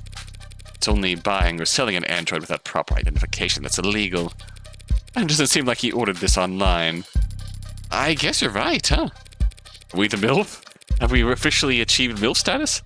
We'll have it registered soon enough anyways. I think I figured out what we need to do here. Oh? David really wanted me to have this. He would have left some way for me to turn it on. What are you thinking? David had my fingerprints and my DNA on file. Requiring both, you could be reasonably sure. You could be reasonably sure that no one was powering up this android without my approval. You've done a swab before, haven't you? Every month for the company. Apparently they're building a database on employee epigenetics cross-referenced with... Oh, so you're gonna... My DNA and my fingerprint makes the key. Now, where to find the lock? And? There was that diagram back in his shop. It was meant to be a little handshake verification. Huh, I thought that would work. Me too. Nose. Nose? I guess it's not impossible. Morgan? Are you really gonna stick your thumb up its... Are you really gonna stick your thumb up its nose? No, I'm not. It takes something that silly to boot it up. I don't even want it anymore. Just. Somewhat with a lot of surface area. The torso. The chest. I'm not doing that. Lips are on one of the most sensitive parts of the body. Not the worst place to make a scan. Oh, that's... Still not doing it, huh? Maybe if I... Oh man, you went right in there! Are you touching the tongue? It's blinking at me. Yeah.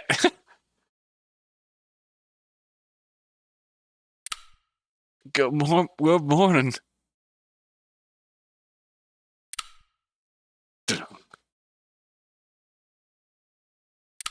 Good morning to you, too.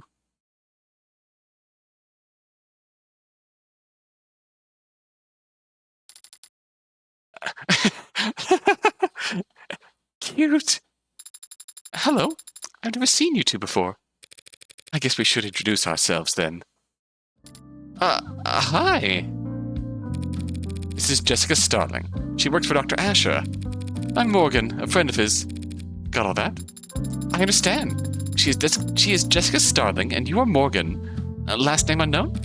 No, Morgan is my last. Father told me about you. Oh, he did? Wait. Father? David? You had it call you... You had it call you Daddy. I'm referring to Dr. David Asher. Are you confused? That's not the word I use. That's not the word I'd use. I'll throw a bone beyond the grave for the good doctor and just move this along. Did David say that he was giving you to me? Transferring ownership. Ownership? That is correct. And what else did... Mostly correct. Right, and what else did he tell you? Many things. Oh. Can't you specify? I thought conversation was the first thing David figured out how to program. Did Dr. Asher tell you anything that he wanted to convey to Morgan? A message you were supposed to pass on? Yes. Not going to elaborate. Just I think it's trying to... Oh, okay. Sure. I'll give you two... I'll give you some privacy, Morgan. I've actually gotten about 14 messages in the last 2 minutes, so... Oh, poor girl. I'll just head back up to the lab to take some calls, okay? Thanks, Jess. Yes. Thank you, Jess. You're welcome. Just the two of us now. So what do I call you? My name is Sarah. It's nice to meet you, Morgan. Trust me, the pleasure's all mine. So what's... Ooh, do we get... profile? No, we don't. Not yet. Okay. What's the message? Father told me that I would be living with you from now on. And he told me that you would look after me. Shouldn't it be the other way around? Should it? All this lifelike with warmth and breath and something close to blood in its veins. Just what are you, anyways? You forgot my name. You forgot my name already? It's Sarah. What were you built for? You're warm, obviously. You're not one of those physical therapy bottles, are you? That would be highly illegal. I haven't completed 500 hours of study at a state-approved massage therapy school. I haven't even completed 1 hour. What purpose did Dr. Asher design you for? I don't know the answer to that question. You don't know why he built you? No. Should I? How can you not? Do you? Would I be asking you if I did? I mean, do you know why you were created? Why you were born? Why? Huh? Why me? Why are you doing this? You're a freak. You're a monster. What the hell's wrong with you? Please don't kill me. Please. Why? Why? Why was a monster like you even born? I guess I walked into that one. I was starting to wonder if you even had the Turing solution. I do, because my parents wanted to have a cool time. True and true. Ah, yes. The Turing solution. David Asher's postgraduate thesis on intelligent programmatic linguistic weighting. Body of work which would come to be known as the Turing solution, supposedly being the answer to all past, present, and future Turing tests. True to its name, David Asher's base code has yet to fail any Turing test designed to determine if given answers come from a human or machine apply it to it.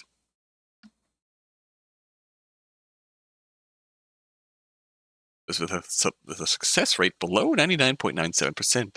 Where think tanks, charities, and corporations hold bounties for designing new Turing tests, with the sole purpose of running them against David Asher's work, though none have announced the rewarding of any prize money so far. Nice.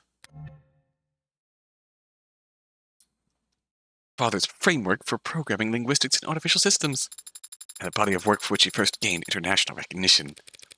Yes, international jealous. Do you have an answer to my question? An answer as to why you were created? Why you exist? Occam's razor. I'm here because my parents wanted me. There we go. I see. Then I will give a similar answer. It was created because Father wanted to make me. Can't argue with that logic, can I? Can't argue with that logic. Father did say that you're a lawyer. Yeah, that's me. You're a lawyer, and I defeated you with logic. World-class, high-power attorney, the best defense money can buy. So, do you catch criminals? That's what cops do. Do you litigate criminals? That's what prosecutors do. Then do you fight for the underrepresented? Expose injustice? Sue corrupt corporations and officials? I don't think anyone does that anymore. Then, what do you do? I'm a criminal defense attorney. A defender of the innocent and powerless.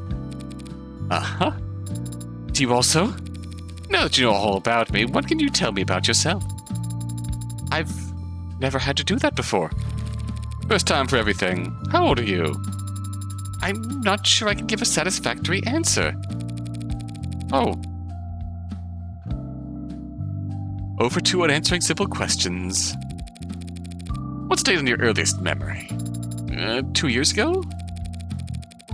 And where were you constructed or assembled or whatever? What facility? I was not constructed at any facility. Father created me here. By himself.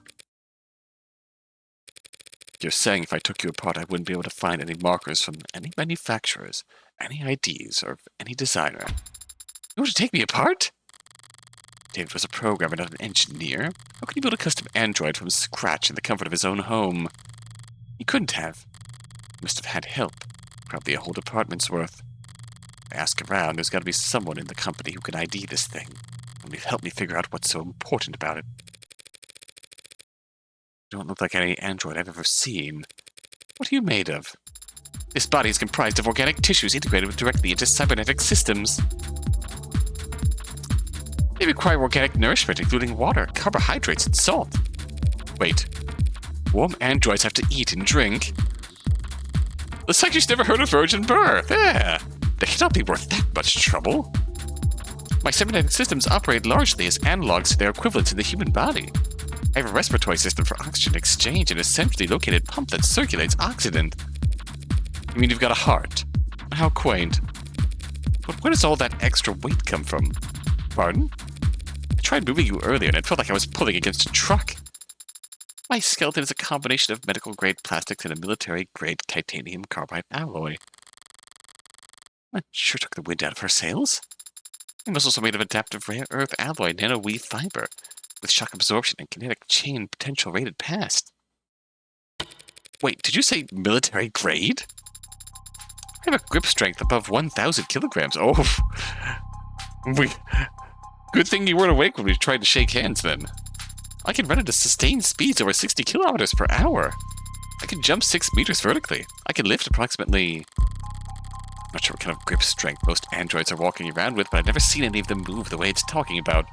That explains why the weights and all the all the equipment were tuned up to max. Not because David just felt like being a silly Billy, but because David was training his daughter. Even just standing there, it seems to be poised, controlled, spring-tight, strength and flexibility like a ballerina or a gymnast, strong enough to flip over a tank, lifelike enough to avoid detection. As long as it never stepped on a scale, it'd make for the perfect infiltration unit. Training his daughter to eliminate corrupt CEOs by force. Love that for her. Perfect weapon if you could keep its development a secret. Did David really put something that heavy on my plate? Dismantling a military prototype in secret. Are you deep in thought? But a military infiltration android would look more crew-cut and forgettable. Would David really devote personal time and effort just to make another weapon for the military? I have other features I could tell you about, if you'd like. If I shot you, would you die? It would be very painful, and there would be a discharge of fluid, but conventional weapons would not prove particularly effective. That settles it. This thing's a weapon, sure as I... Would you like to know about my hair? Yes, actually. Your hair. Tell me more. Please.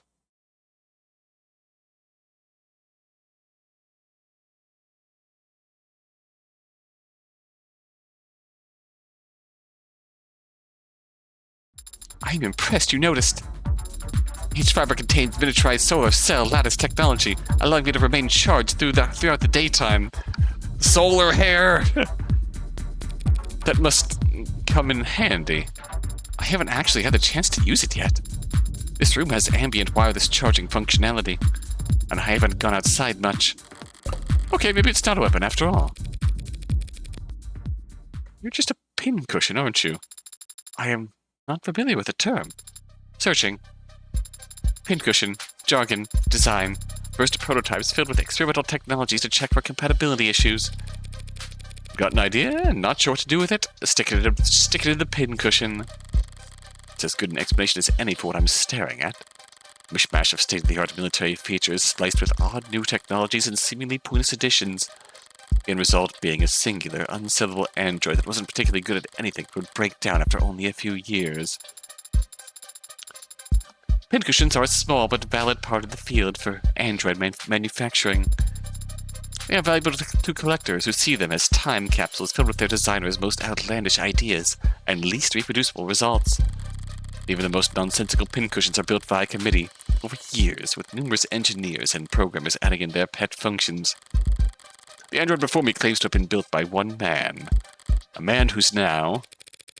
Seems we got off track there, Sarah. Was there anything else David told you to relay to me? Besides that you were told to look after me? He also told me that you were reliable, and that I should trust you. Said that I was to listen to you and obey your instructions. Finally, some good news. As you say, Adonai? What's that? That word you called me. What was that? Adonai. From classical Hebrew. Translated literally, it means my lord. Do you prefer that I call you master? No. Very good, Adonai. Why'd David use Hebrew, though? Abrahamic myth tells of servants constructed out of earth and clay, designed to resemble and obey their masters. Golems. Father must have found the comparison appropriate. Amusing, more likely. It's just a joke. Father would not make light of such a thing. Sure he would. Perhaps we should ask him to clarify his reasoning for himself. The King David, oh.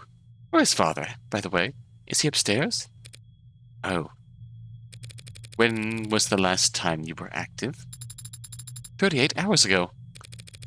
Thursday night, then. Uh-oh. Correct. Right. David Asher is dead. He died last night. Understand?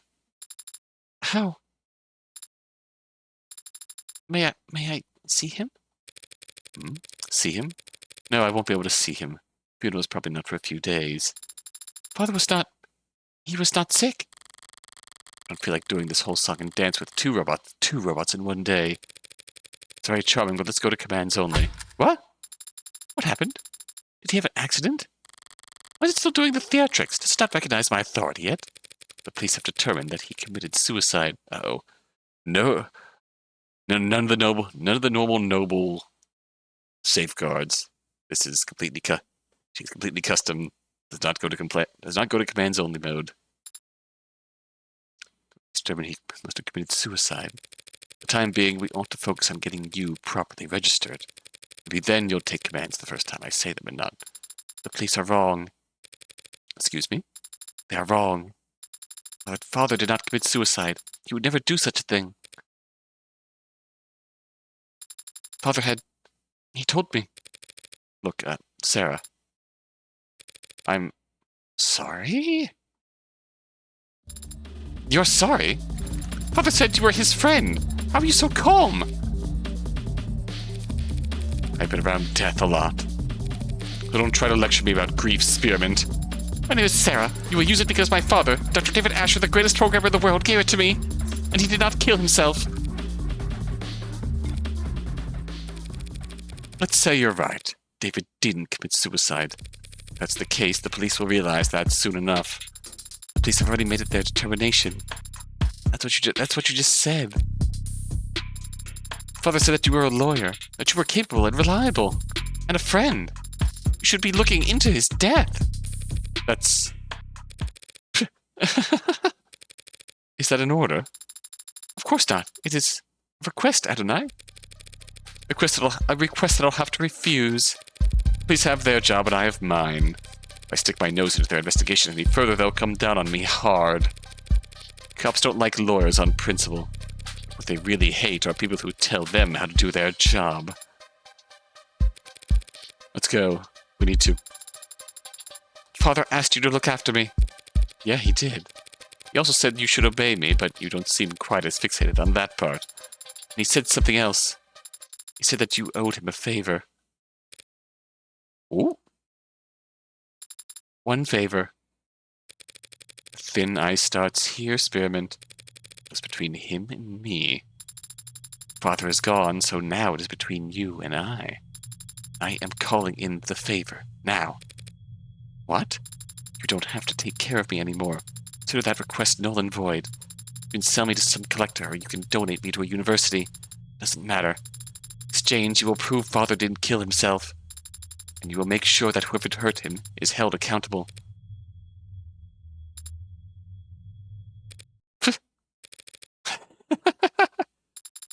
Why are you laughing? It's you and me, not you and I. You and me. David would roll over his grave if he knew you'd gotten that wrong. It's not my intention to amuse. Or rotate.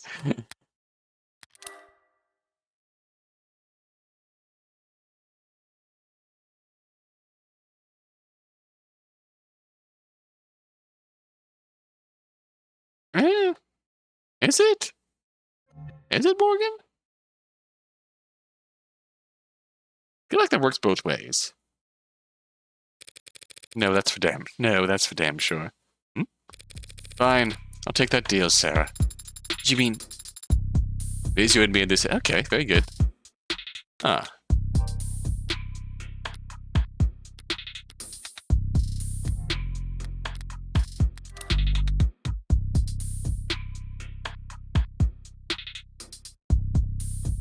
What's going on? Him and me. Okay, yeah. Yeah, that's true.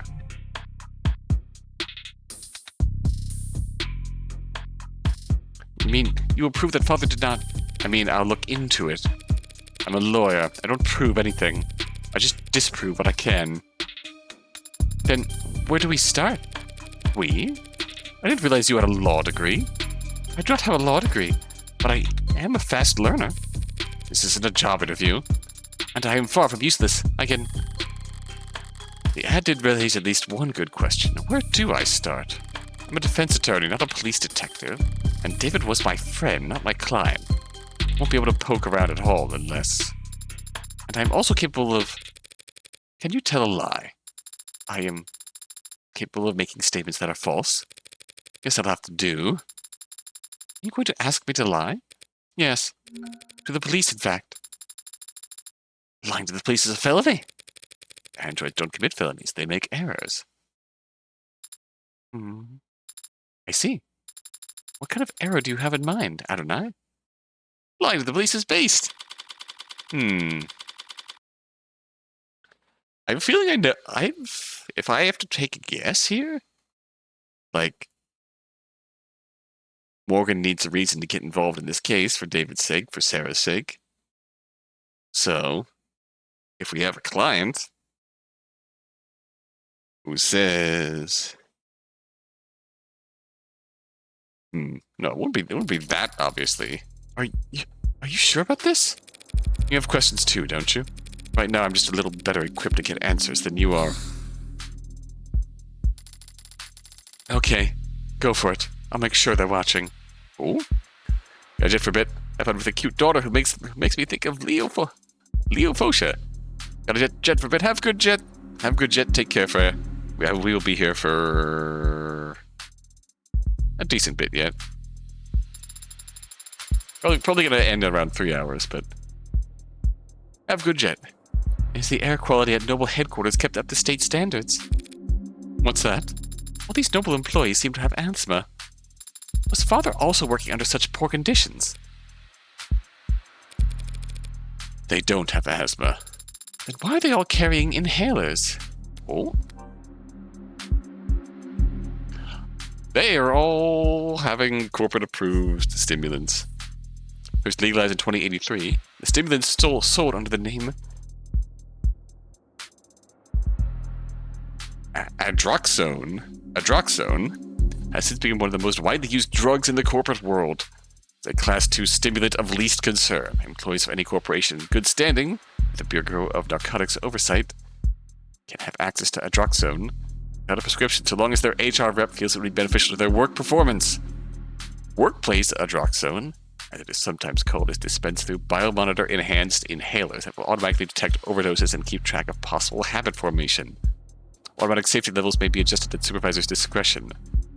Unsubstantiated claims that Adroxone was first invented as a purely recreational drug by the notoriously violent Skullhead Mafia caused enough of a stir in 2083 that a full investigation committee was formed. Fortunately, in 2084, the industrial hydrogen fuel accident resulted in the deaths of all 391 known Skullhead members, placing the investigation at an indefinite... Jesus Christ. When the corporation wants their uppies so bad, they wipe out an entire gang for giving them bad PR. Goddamn.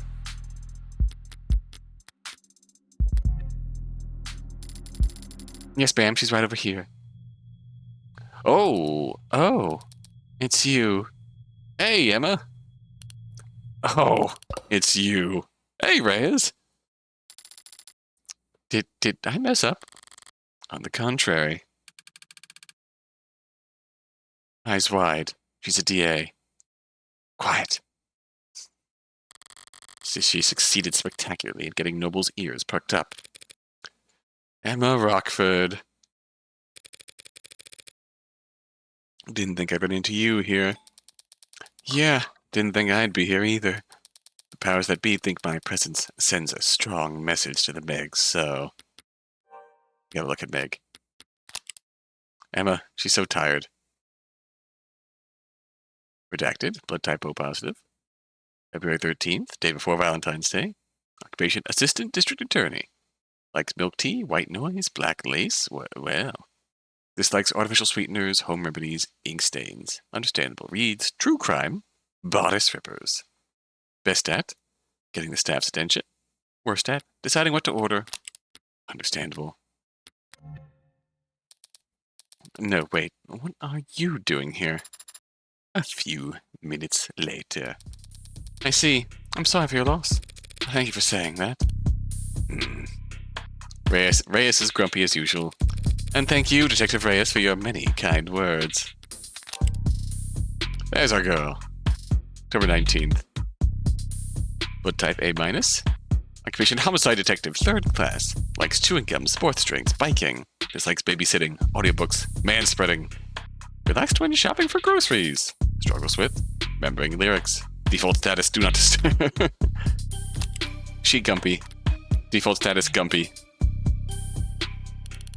We can't all be as talkative as you.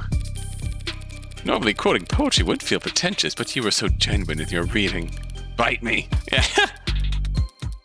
I don't know if there's a need for all that.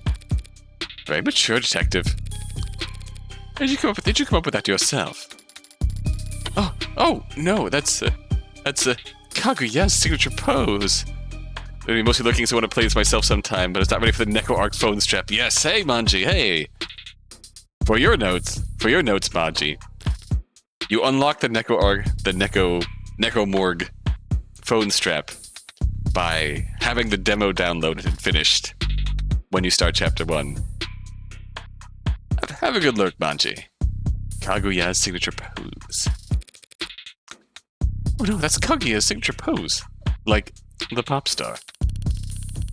I don't know what you're talking about. You can admit it. You can admit it if you do. Well, there's nothing to admit because I don't know what you're talking about. Don't know who that is. Wait. Now you're saying you don't know who Kaguya is? She's the most famous. You're admitting you do. You're admitting you do, Morgan. I don't remember if we saw Kaguya in the demo. Kaguya is the stage name for a singer-songwriter known for her powerful voice and her stage persona's intricately crafted lore. After releasing a blitz of chart-topping singles, quadruple platinum album, a bevy of cultural reset music videos in the last 3 years, it can be considered the leading living figure in the pop music and pop culture realm. Over for the Caligula effect. What, available on platforms? Yes. I see you, Freya. Kaguya's official age is listed at 1,086 years old. Oh shit, yeah. Released her first single, Orbit, in 2083, which went on to peak at number 1 on the Blah Blah board, Top 100, Rubicon Digital Singles Chart, and the NIAT music video streaming tracker. One of the fastest-selling singles in history. Additional details on the pop star remain scarce, and protecting her anonymity has become a core part of her fan culture. When retired facial analysis expert claimed that her stage makeup was formulated specifically to make facial recognition on her impossible, a representative for a record company met with the press to clarify that she is simply a private person who wants her fans to enjoy the experience that is Kaguya's voice. Users also frequently searched for Kaguya Lore Explain, Kaguya Iceberg Explained, Kaguya Lunatropic Tour tickets where to buy. Wow. Hitomi real. Hitomi real and Hitomi Caligula effect. So real. He's the most famous. Yeah, well, I just don't know who that is, so... Ma'am. Weren't you about to say something? Oh, well, I'm still surprised to see you here now, Morgan. Are you helping plan the services? Actually, the company will be planning Dr. Asher's funeral service. Would his family want to take care of that? No. No? No. I see. Sorry. And if that's the case, why are you here, Morgan? Oh gosh, I'm so sorry to disrupt your morning. Hey, you're here for the same reason as every other suit they've got crawling around. Money. You're not wrong. There are a lot of annoying insects with annoying agendas scurrying around before my friend's body is even cold. The honest truth is I don't even know if David had a will. The company helped him manage his estate. Legal is probably already on it. Actually, judging by how much coffee that intern is carrying into the elevator, I'm certain they are. Right, so if you're not here for the funeral, or the reading of the will...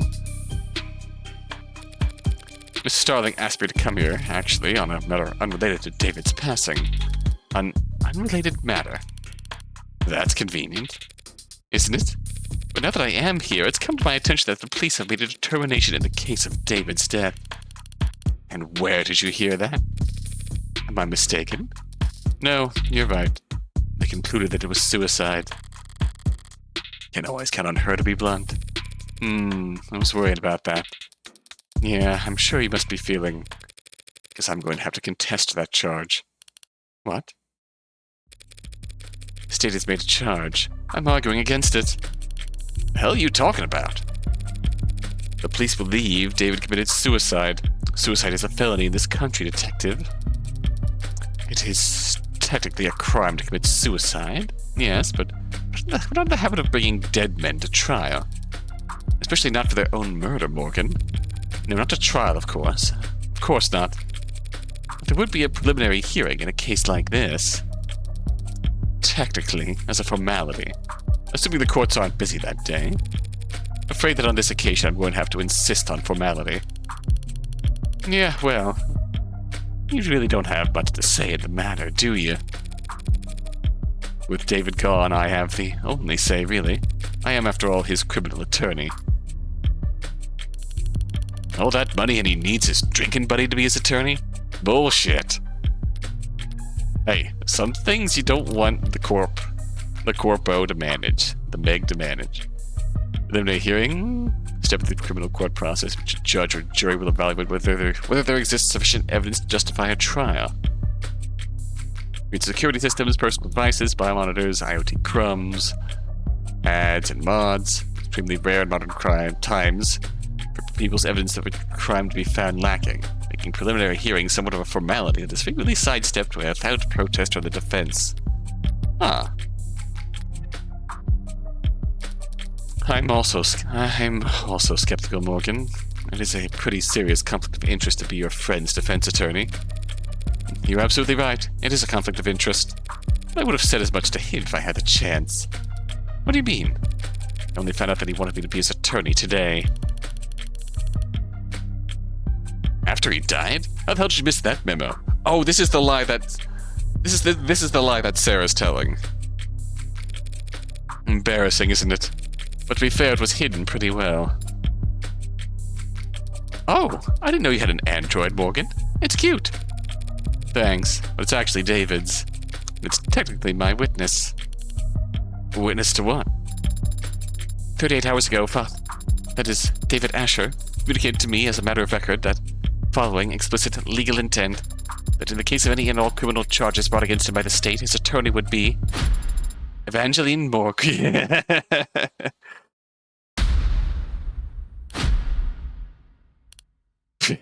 First name reveal. Evangeline.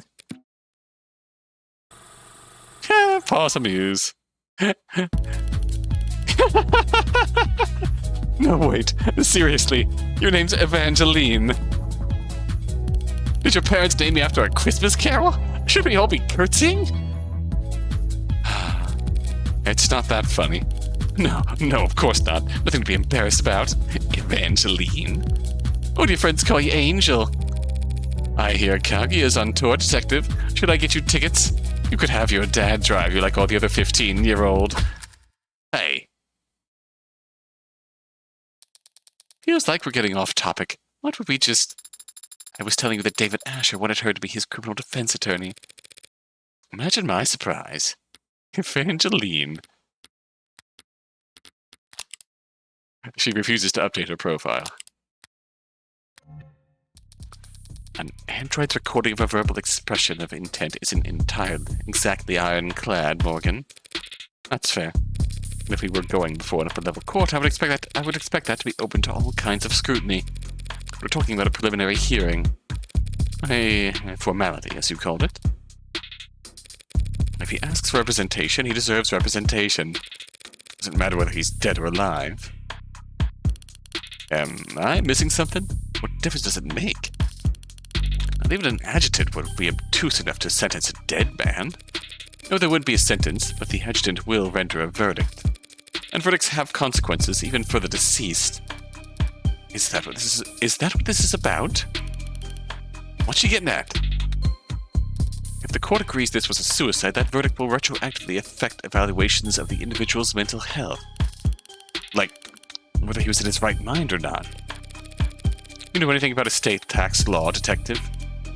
No? I'm sure you'll be happy to educate me. More than happy. I love that expression of hers is always sad puppy.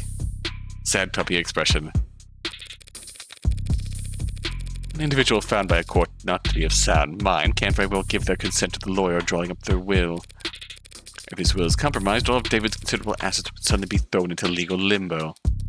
In which case, the state would be legally obligated to come in and pick up the pieces. So this is just about his money?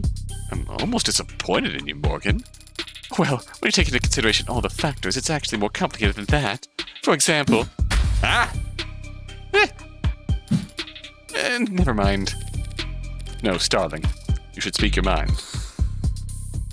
All I mean to say is that while Dr. Asher did have significant holdings in art, real estate, and intellectual property, he also, of course, owned a great deal of stock in numerous corporations, principally Noble.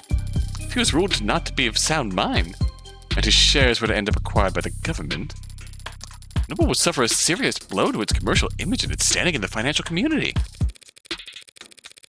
All of which is to say there's a great deal at stake here.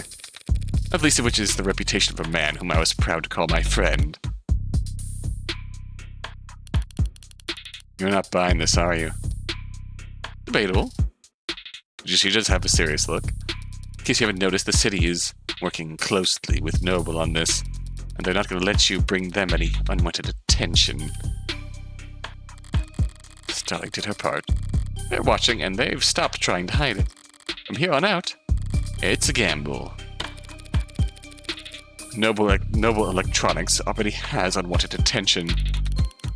Why are you raising your voice?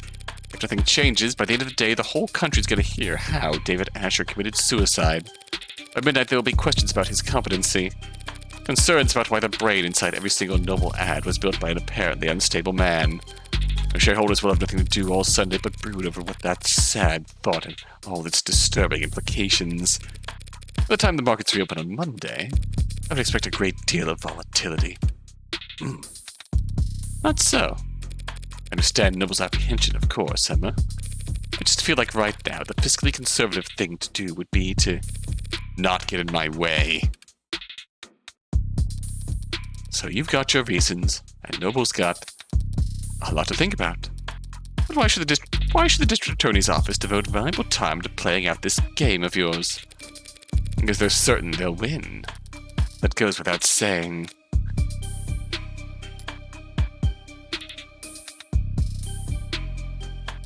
The courts should have an opening at 6 p.m.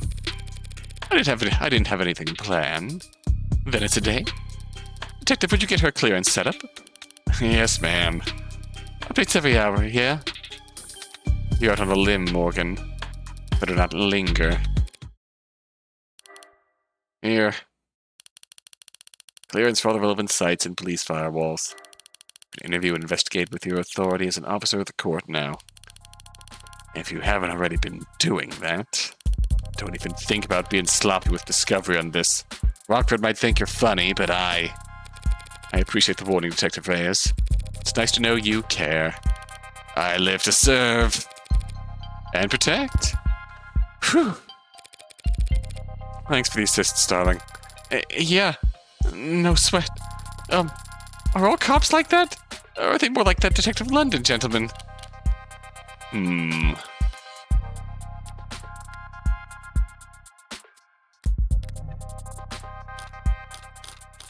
We've only met 2, so... Most are like him. Most cops I've met are like London, yeah. Courteous and polite and friendly. Lazy. Right. Well, I'll see you at the courthouse tonight. Yeah, that's the apt answer here. If you need anything in the meantime, don't be afraid to ask. Good luck. Both of you. What do we do now? Well, I have a few options. I have access to the crime scene now. Probably the best place to start. I'd like to head over to the company building as well. To get me registered?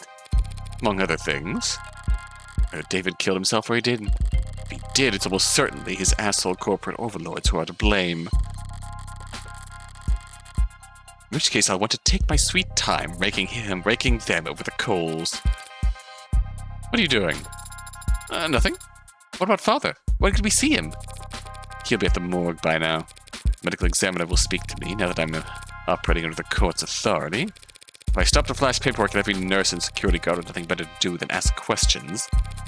I'll have to... What's that look for? You were Father's friend. Thank you again for reminding me. Are there people you'd like to speak with? Are there friends who'd want to know? Bad news travels fast. I'm sure everyone in the country has heard about David by this point. All that heartbreak shit did was keep me pretty occupied these last few weeks, and I was never one to pry. If there was someone who could tell me more about David's personal life over the last 7 months, it'd be worth the effort of finding them. Do you have someone in mind? Maybe someone he met recently. He spoke about becoming close with someone this year. A musician. Now that you mention it, it was a P.O. something that David might have mentioned when we talked back in... We'll begin a search. I've completed my search. I found nothing. Sarah, you're precious. I love you already. Pope. Popey pope. Popey popey pope. Pope popey pope. Pope popey pope. Pope. That's what she was typing in her search. Thanks for the old college try. Is that really the best you can do? Father was a private man, in person and online. With just a few letters and the fact that he was a musician, I'm afraid we don't have enough information to narrow down the results, Adonai. No. Freya, you missed the first name reveal. You missed the first name reveal. Morgan's first name is, in fact, Evangeline. She did not update her profile. She's ashamed of her first name. No, we have plenty of information. We just need the right person for the job. What kind of person is that? Oh, time date expunged. Precinct 112. Detainment room 001. And who would you even have called? I don't know. I still should have gotten my phone call. Instead, I got you.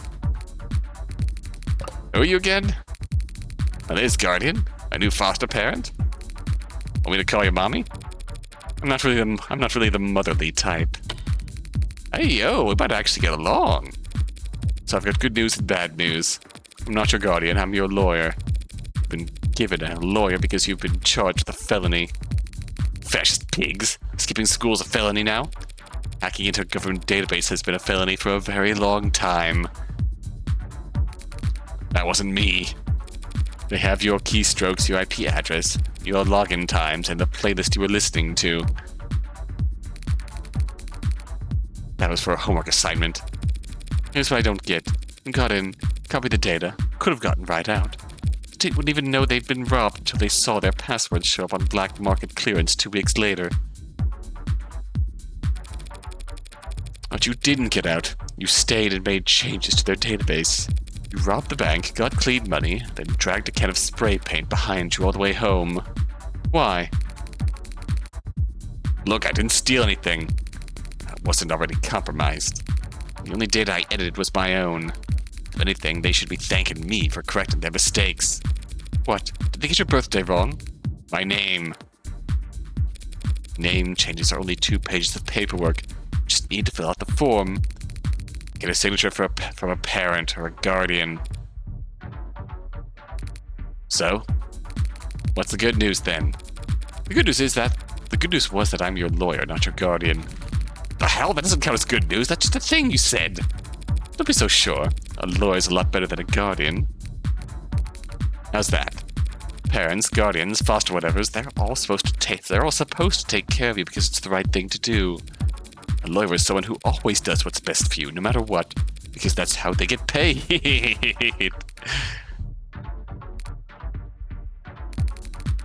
So how good are you at your job? Hello, mon cœur. It's pronounced core. I know how it's pronounced. Fine, cur. An archaic term for a dog, an abandoned mutt or stray. Did you mean core? Oh, we also met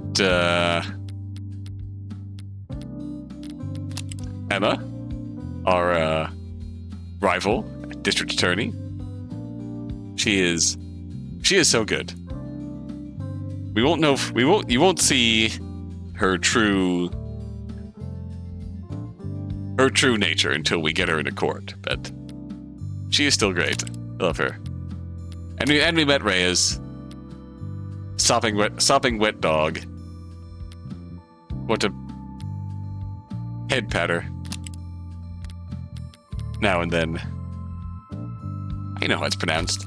And don't call me that. When I met Fran in that police station, I couldn't help but bet that I had landed the jackpot. A valuable asset with a skill set complementary to my own personal and private pursuits. Someone who, after seeing this sweetheart probation deal I managed to land for them... Oh, the shopping cart? A legitimately shopping cart. We have 40 store credit. We can't get Reyes. Sato struck a new phone case.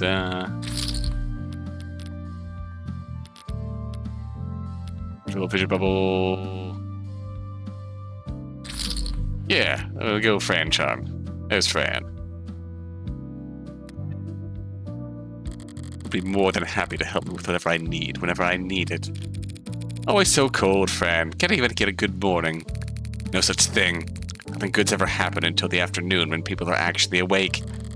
I got instead it was a compulsive liar with a horrific sleep schedule and a crippling addiction to poor time management. What do you want, Red? I can't call you up just for fun. Not if you don't want to get blocked.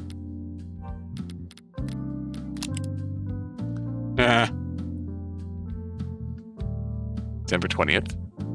O positive. Occupation student. Hacker, don't put that down, obviously. Likes haptics, synth music, cinnamon toast. Dislikes teachers, politicians, adults, cops, alarm clocks. Values rarity, originality, history, vibes, mood. Favorite subject? None. Francois Snow. Oh my gosh, yeah. Worst subjects? Literature, social studies, athletics. One Gucci suspender. That's probably actually a belt.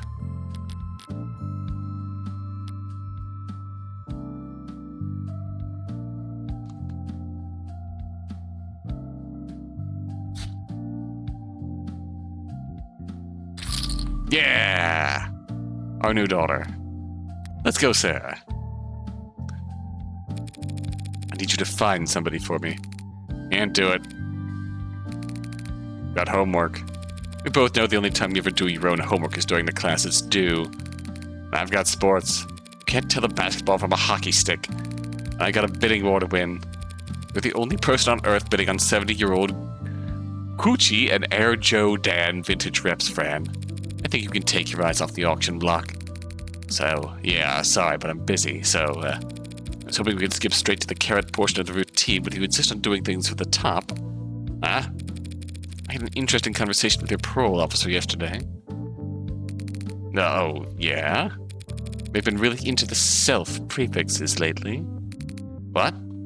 Self-motivation, self-actualization, self-help. Oh. and he thinks you could really benefit from it. You're lying. He's got all the workbooks ready.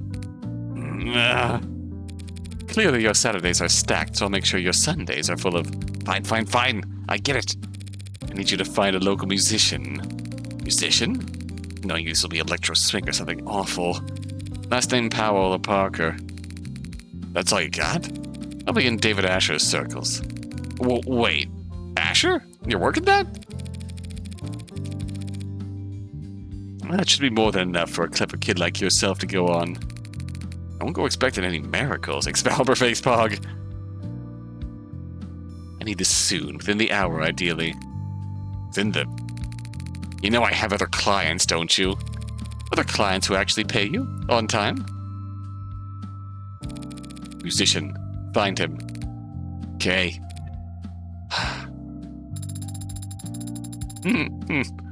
Even talking over the phone, you're very animated, Adonai. What do you mean? Just that you're very expressive when you talk to people. Of course I'm expressive. If I wasn't, how would anyone know what I'm thinking? I see. I'll keep that in mind as we... Wait, you really expect to tag along? Of course. Father was... Yeah, I know you want to, but why should I let you?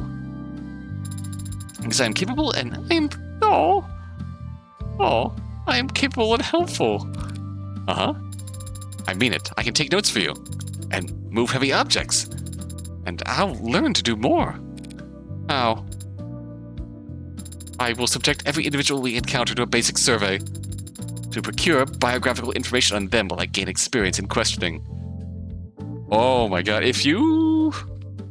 I'm pretty sure, memory serves, in the bonus content for the demo,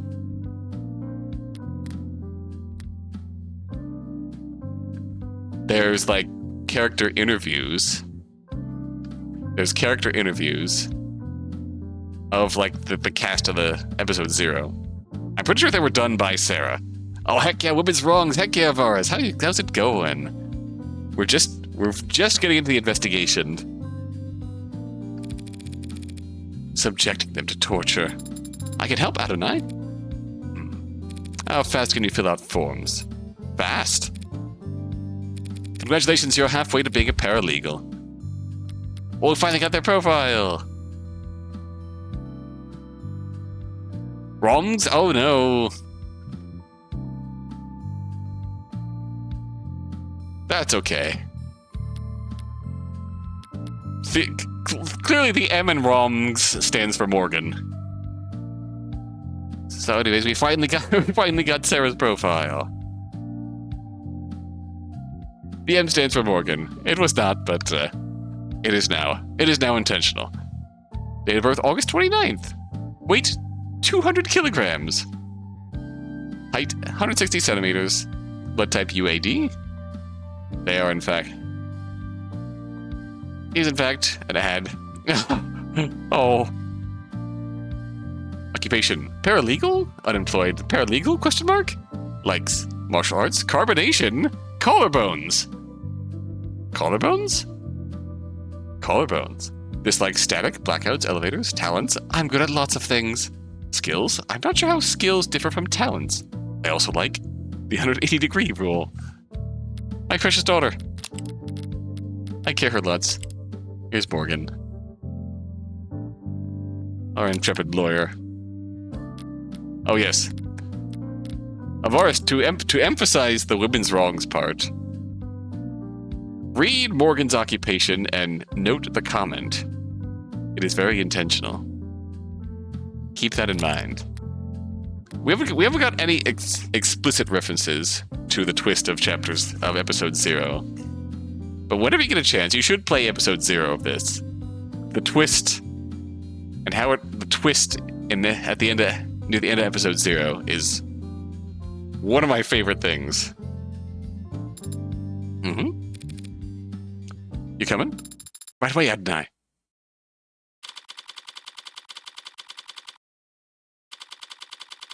Double employee housing building. Penthouse dining room. This typing sound font, I still expect to hear the Killer 7 laugh. Oh, hi, Reyes. Sarah? Pretty quiet elevators, huh? Yeah, dining room? You could have taken the next one. It's a busy building, Detective. Can't hold up everyone else on our count. Anything you'd like to grumble at me before I start? Don't touch anything. I don't care that you're wearing gloves.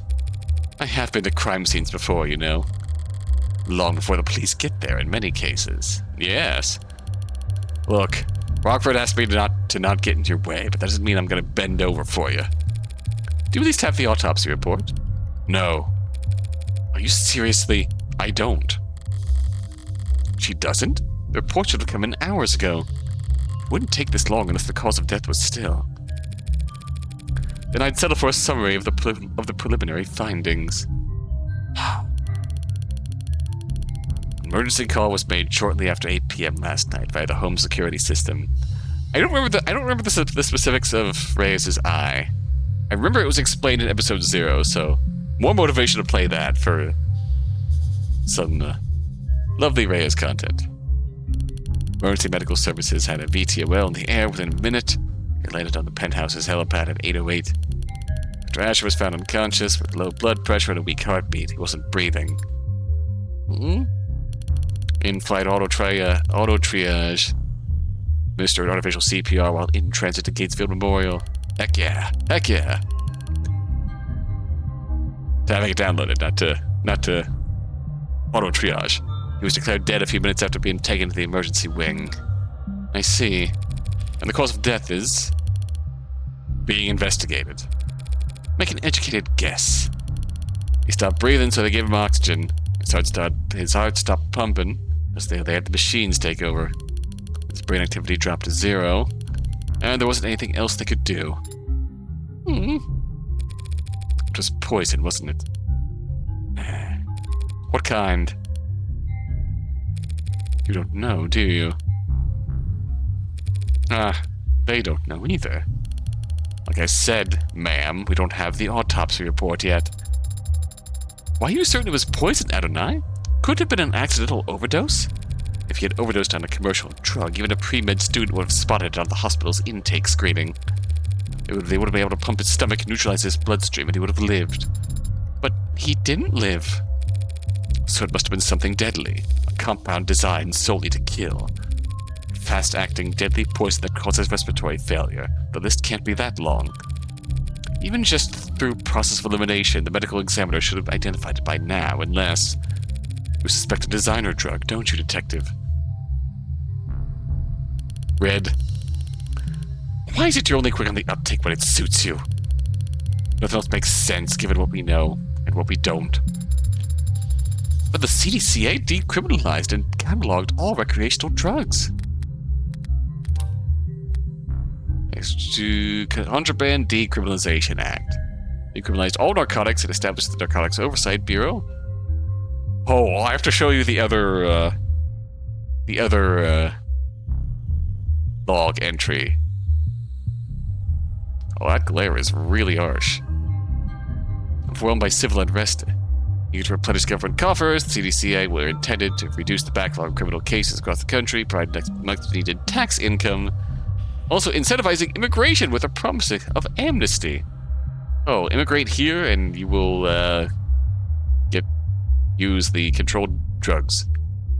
Domino effect, other major nations around the globe passed comparable laws to build up their own depleted war chests and revitalize their local economies.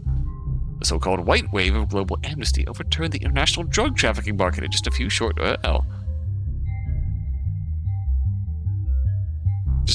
years. The gray wave followed soon after as money-starved criminal organizations waged economic and literal war against multinational corporations for dominance of this new gray market. Fierce competition for government licenses to produce classic narcotics. First, alongside a race to develop new, more powerful designer drugs and to monopolize on their sale in the months it would take the government to identify and legalize them. I love reading these little lore histories,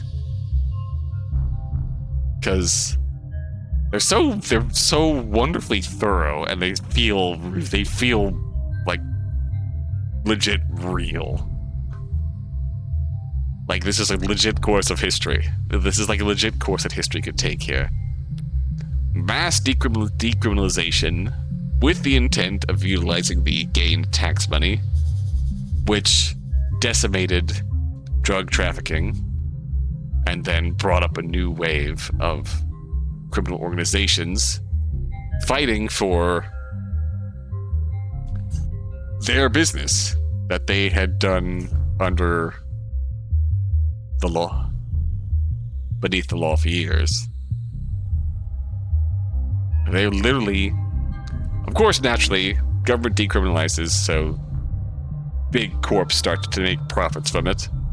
Big corps start bickering with the previously powerful mafia organizations. Gray wave occurs. They have to power vacuum by pushing into the mafia's business. Yeah. The order of operations seems to be mass decriminalization in the name of government regulation and taxes. The decriminalization decimated the structure and the coffers of the existing drug trafficking groups and mafia organizations. Government control over it led to, of course, the most important people getting the consideration of the monetary benefit, and that being, of course, most important people being, of course, the corporations. So, yeah, essentially, the power vacuum was more just their demand being decimated. And so they started trying to produce non-government stuff in their own rights and fighting with the corps controlling the now regulated stuff. And yeah, developing new stuff, the designer drugs, which are not on the government-controlled list, to reestablish themselves. Yeah, rates of addiction and overdose death have dropped since their peaks in the last 2 decades. The dangers associated with untested designer drugs and drug distributors' eagerness to earn new customers has continued to fuel debate. Yeah, it's another thing with good intentions that gets ruined by capitalism. Let's see, where is the thing here? Yeah, you know that inhaler that Starling was puffing on repeatedly when she gets worked up? That's adroxone. It is, in fact, a narcotic under the Bureau of Narcotics Oversight. It is workplace adroxone. Your HR representative controls your drug inhaler, and it controls your safety levels. Take your corporate approved narcotic and get back to work. Also, just casually dropping this lore here. Adroxone was first invented as a purely recreational drug by the notoriously violent Skullhead Mafia. A full investigation committee was formed, and then an industrial hydrogen fuel accident resulted in the deaths of all 391 known Skullhead members. Like I said earlier that a corporate... The Megs were so put off by the bad publicity the Skullheads were giving them that they just wiped him the fuck out. I guess you aren't entirely clueless about politics. So whatever father overdosed on shouldn't be in the hospital's database. You need to update your definitions, confusing designer drugs with recreational drugs. What is the difference? Recreational drugs were decriminalized and sold through pharmacies after years of testing and mountains of paperwork. While the average designer drug was invented last week in a 19-year-old line cook's bathroom on the other side of the globe. Jesse, we gotta cook. Hospitals can't know the proper countermeasures for an overdose of a drug that didn't exist 48 hours ago. Came across makeshift labs all the time when I was a uniform. The equipment's cheap and widely available. Black market cooks, gray market peddlers, and white-collar lobbyists all chasing each other's tails in a long line to find the next big hit. CDC, I didn't change shit. More people die from ODs than ever before. Difference is, it's their families finding them in the living rooms, not beat cops finding them on street corners. Real comforting, I'm sure. If it wasn't you talking, I'd say that it was a criticism of law enforcement. Not law enforcement, just the law. Yeah, law enforcement and law are distinct entities. Designer drugs, it notes any drug that is custom-made as opposed to mass-produced. Outside of normal pharmaceutical industry standards. Common parlance, DDs, deets, deads, are illicit narcotics formulated to produce a recreational high. CDCA and White Wave, legalized in text, all known narcotics. Did so alongside extensive documentation and study. Those laws could only apply to drugs that already existed. Drugs patented after the White Wave must go through the approval processes and registration. Yep. Time-consuming process that can take anywhere from 6 months to several years. Time lag creates a window of opportunity where organized criminal groups can step in to meet the demand for a narcotic. What's become known as riding the wave is a new normal for the international drug trade, pitting mob chemists against corporate laboratories in a race to develop newer, more powerful, more easily habit-forming drugs, and cornering the market on them before legislation catches up to them. Oh, so that's the war. That's the war. Okay. The war is literally just corporations trying to make the next big thing and put it out there without approval. Sarah, you are so bright. Is Nerve legal yet? Best New Deads 2086. Nirvana designed by who? Shockingly, that does not get you flagged. Assuming it was a designer drug, that would certainly make things more complicated. With the insurance guys, maybe. For us, whatever he used to do it, he still killed himself. Or did kill himself, if you insist. I'm going to take a look around now. Yeah, sure, make yourself at home. What's that face for? I thought that there would be an outline. An outline? Around where they found Father. Like in the movies? Like in film. Connect to the police's network and bring up their ARCS file. Augmented reality crime scene, I see. Oh. ARCS user portal, authenticating, downloading, initializing. Oh. Augmented reality crime scene, heck yeah. There is an outline.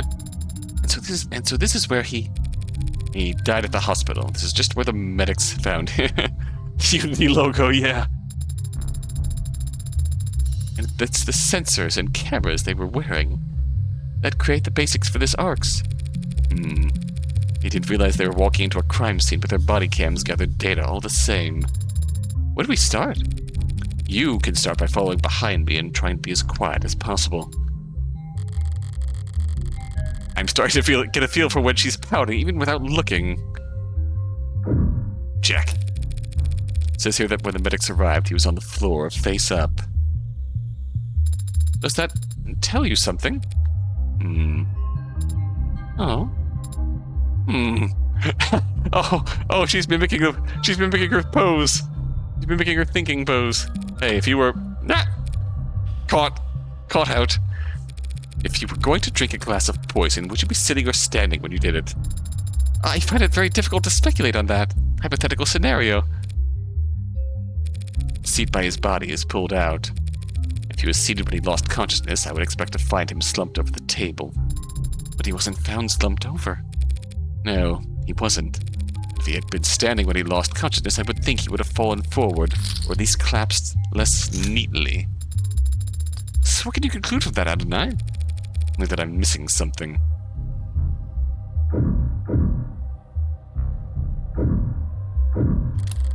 A chessboard, a datapad with a series of characters on it. E4, C5, Knight F3, E6, D4, C takes D4, C5 takes D4, Knight takes D4. This is...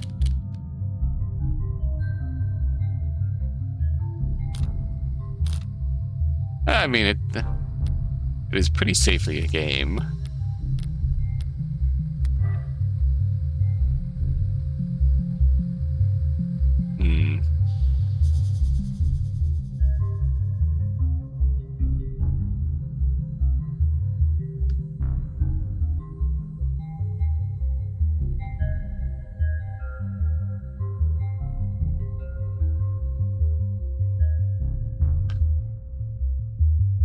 I'm not going to think too deeply about it. It is chess notation. So we're going to call it what it is. Chess notation. Algebraic notation. Is he studying an old game or playing against himself? Black has checkmate in 40 moves. Okay, Stockfish. Wow, a robot that's good at chess. We ought to put you in a museum. I'll take your word for it. What do you mean? Do you not play hand and die? No. Especially not against David. Well, that is to be expected. Anyone who challenged Father to a battle of wits would naturally grow tired of losing. Every game starts the same. Each player has the same pieces, the same moves, the same options. It's a true test of wit, strategy, and forethought. To me, it always seemed too... boring? Too fair. The smarter player wins every time. And that is something you take fault with? Of course. How's a guy like me supposed to win a game like that? Observe. Police androids monitoring the scene. Could almost mistake them for the real thing, the way they're standing there trying to look important. Oh. That's why she likes gambling, yeah, the unfairness of it. Like an indoor dog taking its first trip to the park. Pardon? Why are you looking at it like you've never seen an android before? Because I haven't. In person. David didn't even let you have a mirror? Brutal. Just scan its skin if you're curious. As that's considered too forward or whatever. Look. I always admired this view. The buildings gleam with reflections of holograms and sunlight, and their shadows obscure all the run-down, rotting parts of town. Maybe the view's secondary. Maybe all anyone really wants is to put as much distance between them and the street level as possible. Is it possible that a witness could have seen something through these windows? Not through these windows, no. David installed wide-spectrum auto-tint in all his homes, all his cars. I didn't know that. Well, you wouldn't notice unless you were viewing the penthouse for more than... Why do you care so much about his windows?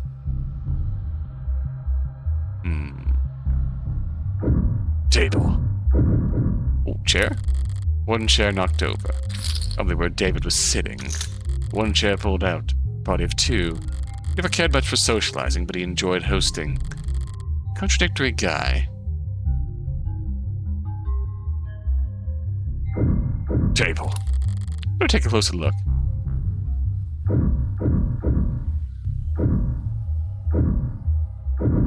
I'll read you. Password locked. Already cracked by the police, it seems. All the dogs were take-home safe, nothing spicy. When was it last used? 7:48 p.m. Still reading work emails only a few minutes before he committed suicide. Morbid. It's a lot of messages marked priority that breadcrumb their way back to an article. Oh, this one. Warm android blood saves soldier's life. In a stunning and heroic episode, one of our nation's brave soldiers had their life saved by a noble android in a way that no other competitor's product could. A brave private, name withheld, was wounded during a military operation whose exact nature and location is currently classified. Getting badly involved from the nearest triage station, he was carried to safety by his fellow freedom fighter, an animate 16 enforcer, one of the few warm androids being currently tested out by the armed forces. The android didn't just sit there and wait for evac. It opened up its own arteries and pumped life-saving UD. Universal donor synthetic plasma into the young man's veins, stabilizing him long enough for him to reach a military hospital. I have no doubt he'd be dead if there was any other android fighting alongside him, said one commanding officer who asked not to be named. I always thought Noble was only good at making ads that look good. Now I know they've got something inside them that no one else can compete with. They got heart. They got moxie. The story brings a well-deserved shot in the arm to Noble's stock prices and market share. With this one heroic moment, Noble's warm androids have proved themselves to be worth their price tag, and then some. And people in the capital are paying attention. That's certainly an interesting idea, Senator Bathing said. When asked about committing to a military contract for Noble to provide their armed forces with war models, stories got people talking. Just ignored our constituents' feelings in the matter, we'd be neglecting our duty as politicians, and I know none of my peers would ever try to put a price on the life of one of our soldiers.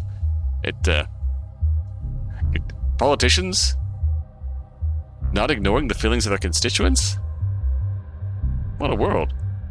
While additional details about the incident have remained closely guarded, the net is already ablaze with talk of, "Oh, damn, you're not logged into this device. Why don't you pop your user details down below and enable crumbs so you can get the user experience you deserve?"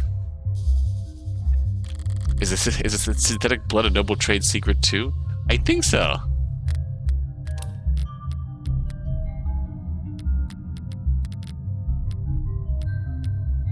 Did we pick up anything about,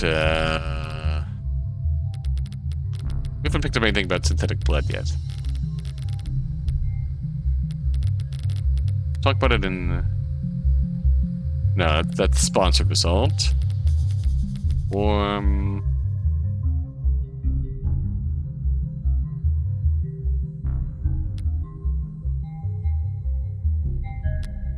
Possibly not, unless it's something special about it unique to Noble, but it's that article I've seen going around. But why would Noble have it marked as priority?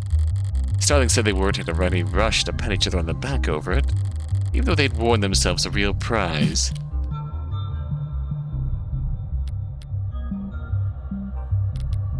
It's obviously easy PR.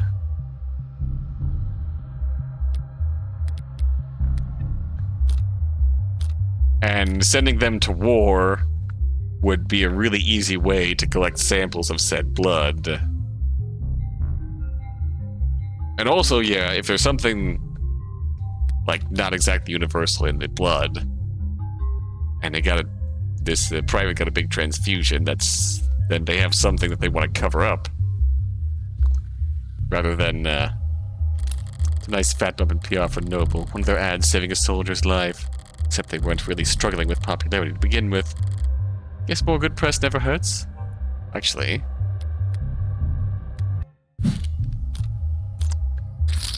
You know... Oh, they now have the excuse they need to pressure the military into a contract for warm androids. Can't dismiss the expensive upgrade as unnecessary now that it's saved a soldier's life. This time next year there'll be pink oxidizing fluid being spilt all over the globe. Huh. Yeah, from surface level, it's a really good business opportunity for them, but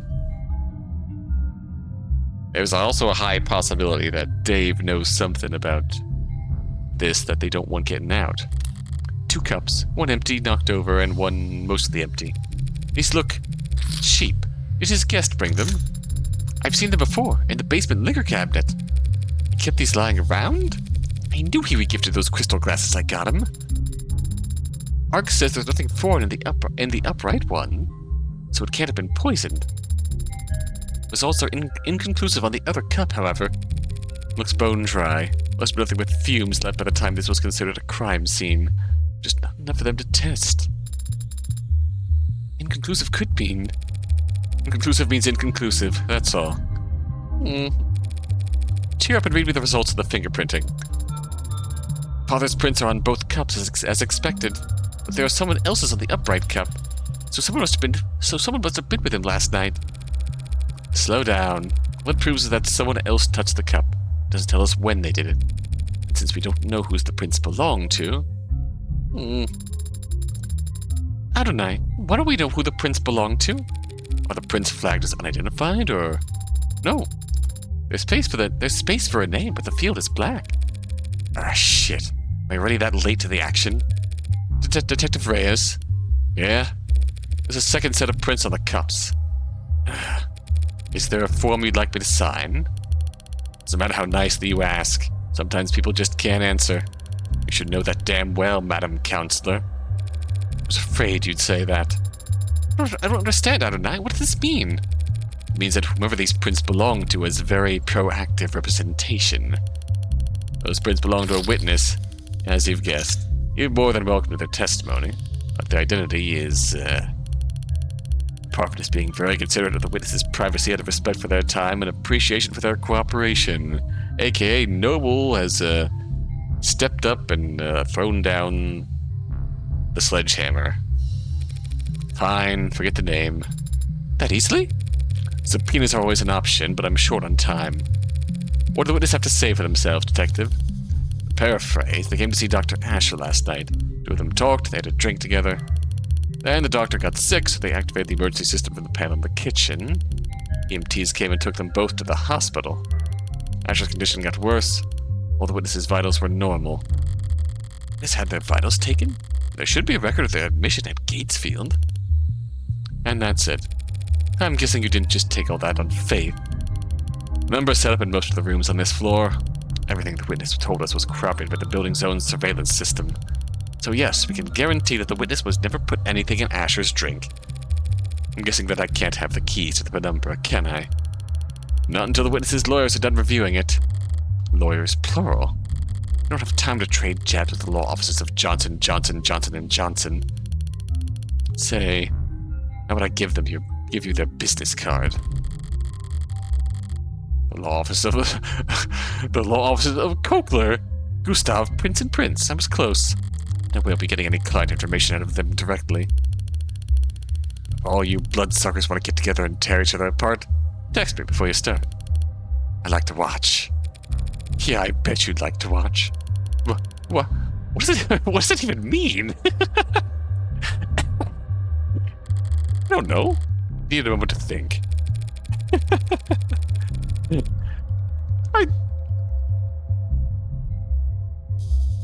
So, that was it. One chat, one peek at the cams, and you've already eliminated them as a suspect. Look, they were searched. They didn't have any poison, any drugs, not even a stick of gum. Even if they somehow did have poison on them, the camera footage confirms they had no opportunity to use it. They drank from the same bottle as a dead man.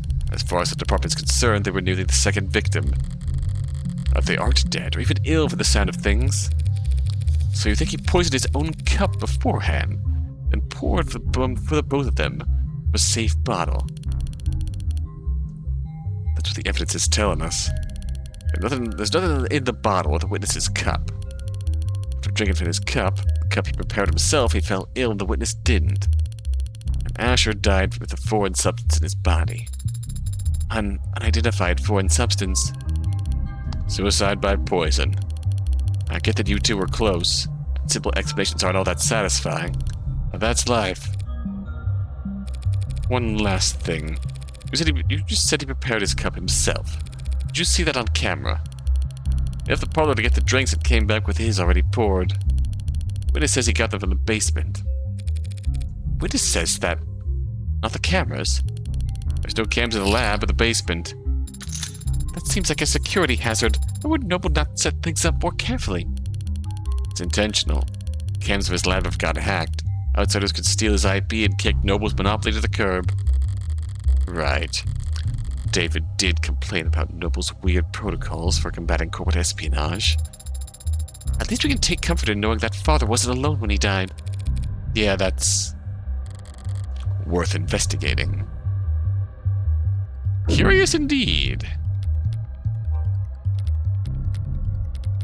Yeah, Serena, legal order issued in state on behalf of the prosecution or defense, compels the addressed party to give testimony, provide information, or turn over evidence. Yep. Actual legalese. Ooh. His testimony. Very detailed. Arrived at 7:30, spoke with David Asher in his parlor. 7:36, returned 7:38. Felt lethargic and disoriented. At 8 on the dot, 7:38 to 8. Lost consciousness at 8:03. EMS were called. David Asher and the witness were taken to Gatesfield. Witness was really just taken because they were drinking together, which is fair. With the cup, small amount of whiskey. Saliva and fingerprints matched unknown protected individual. David's cup.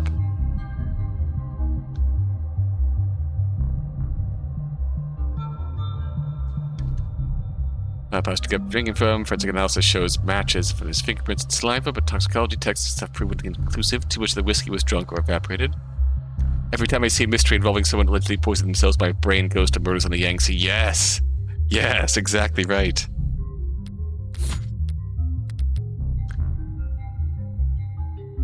God, it's honestly...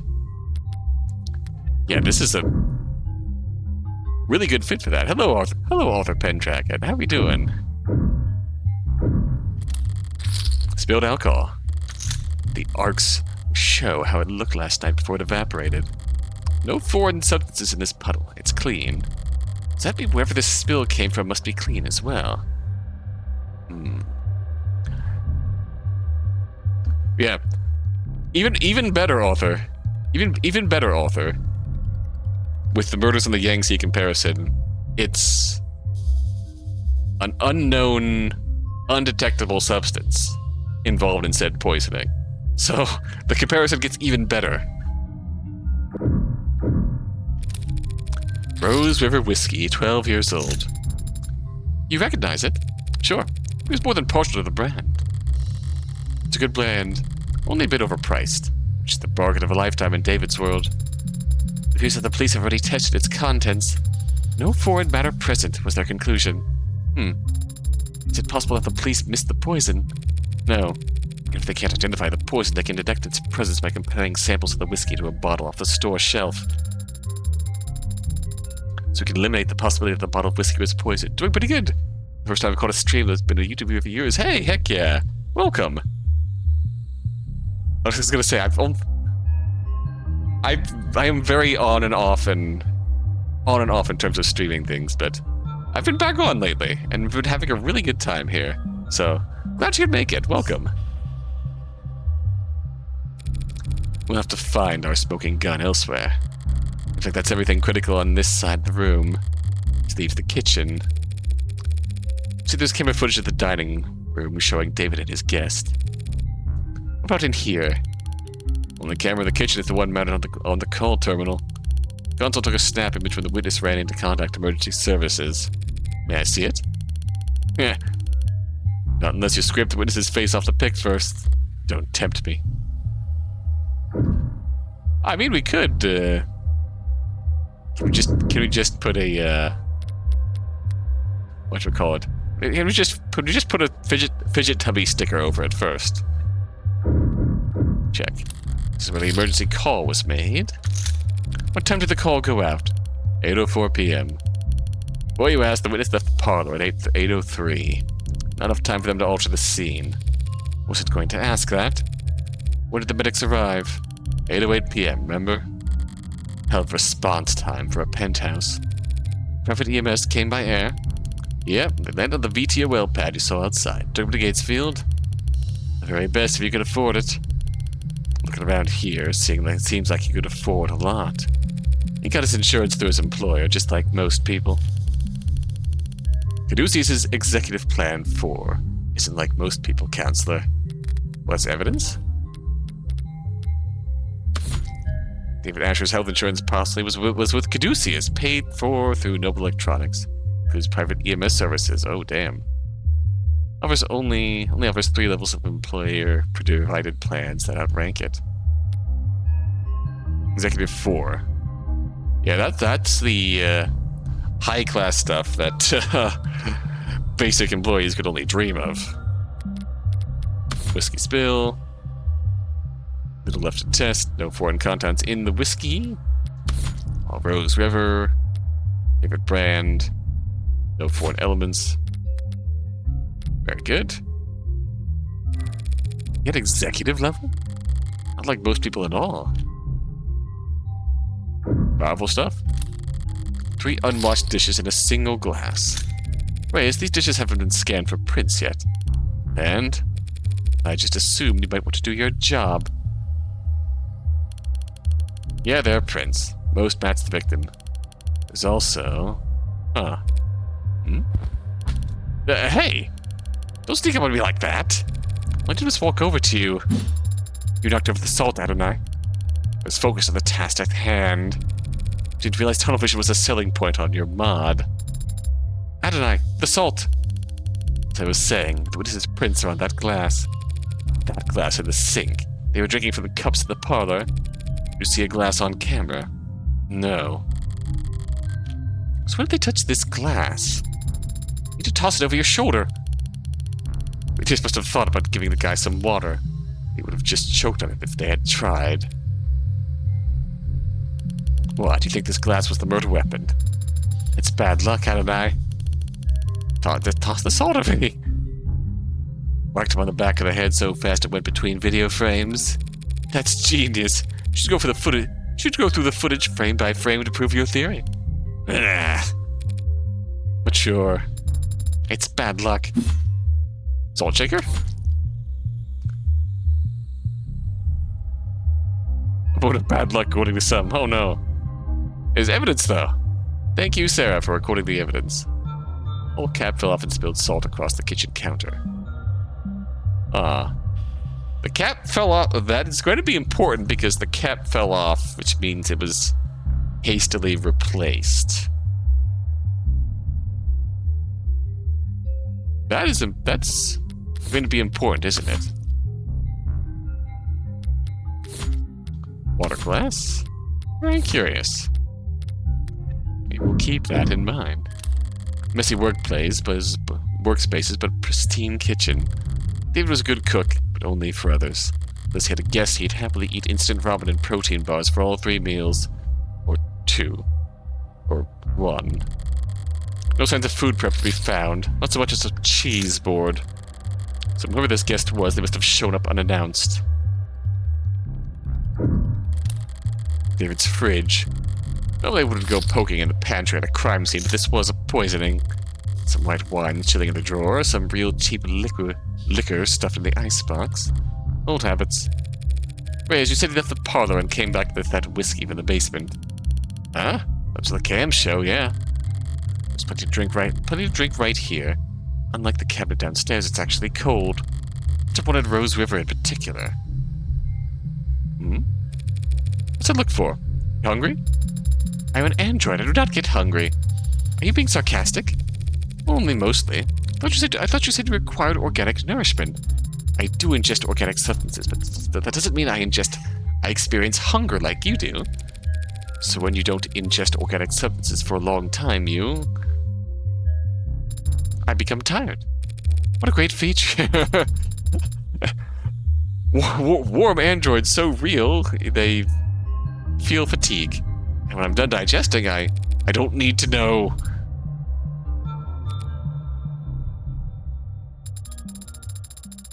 You've now had the chance to survey the crime scene. Yeah. So do you think you know what happened?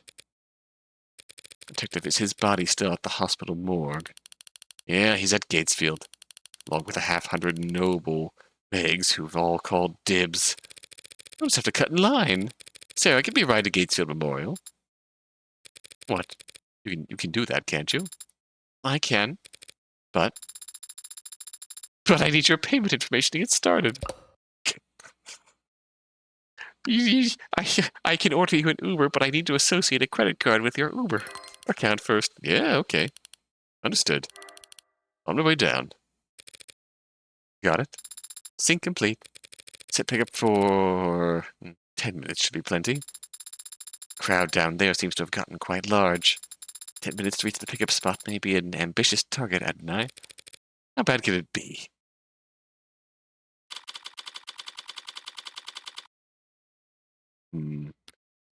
I think this feels like a good point to end on.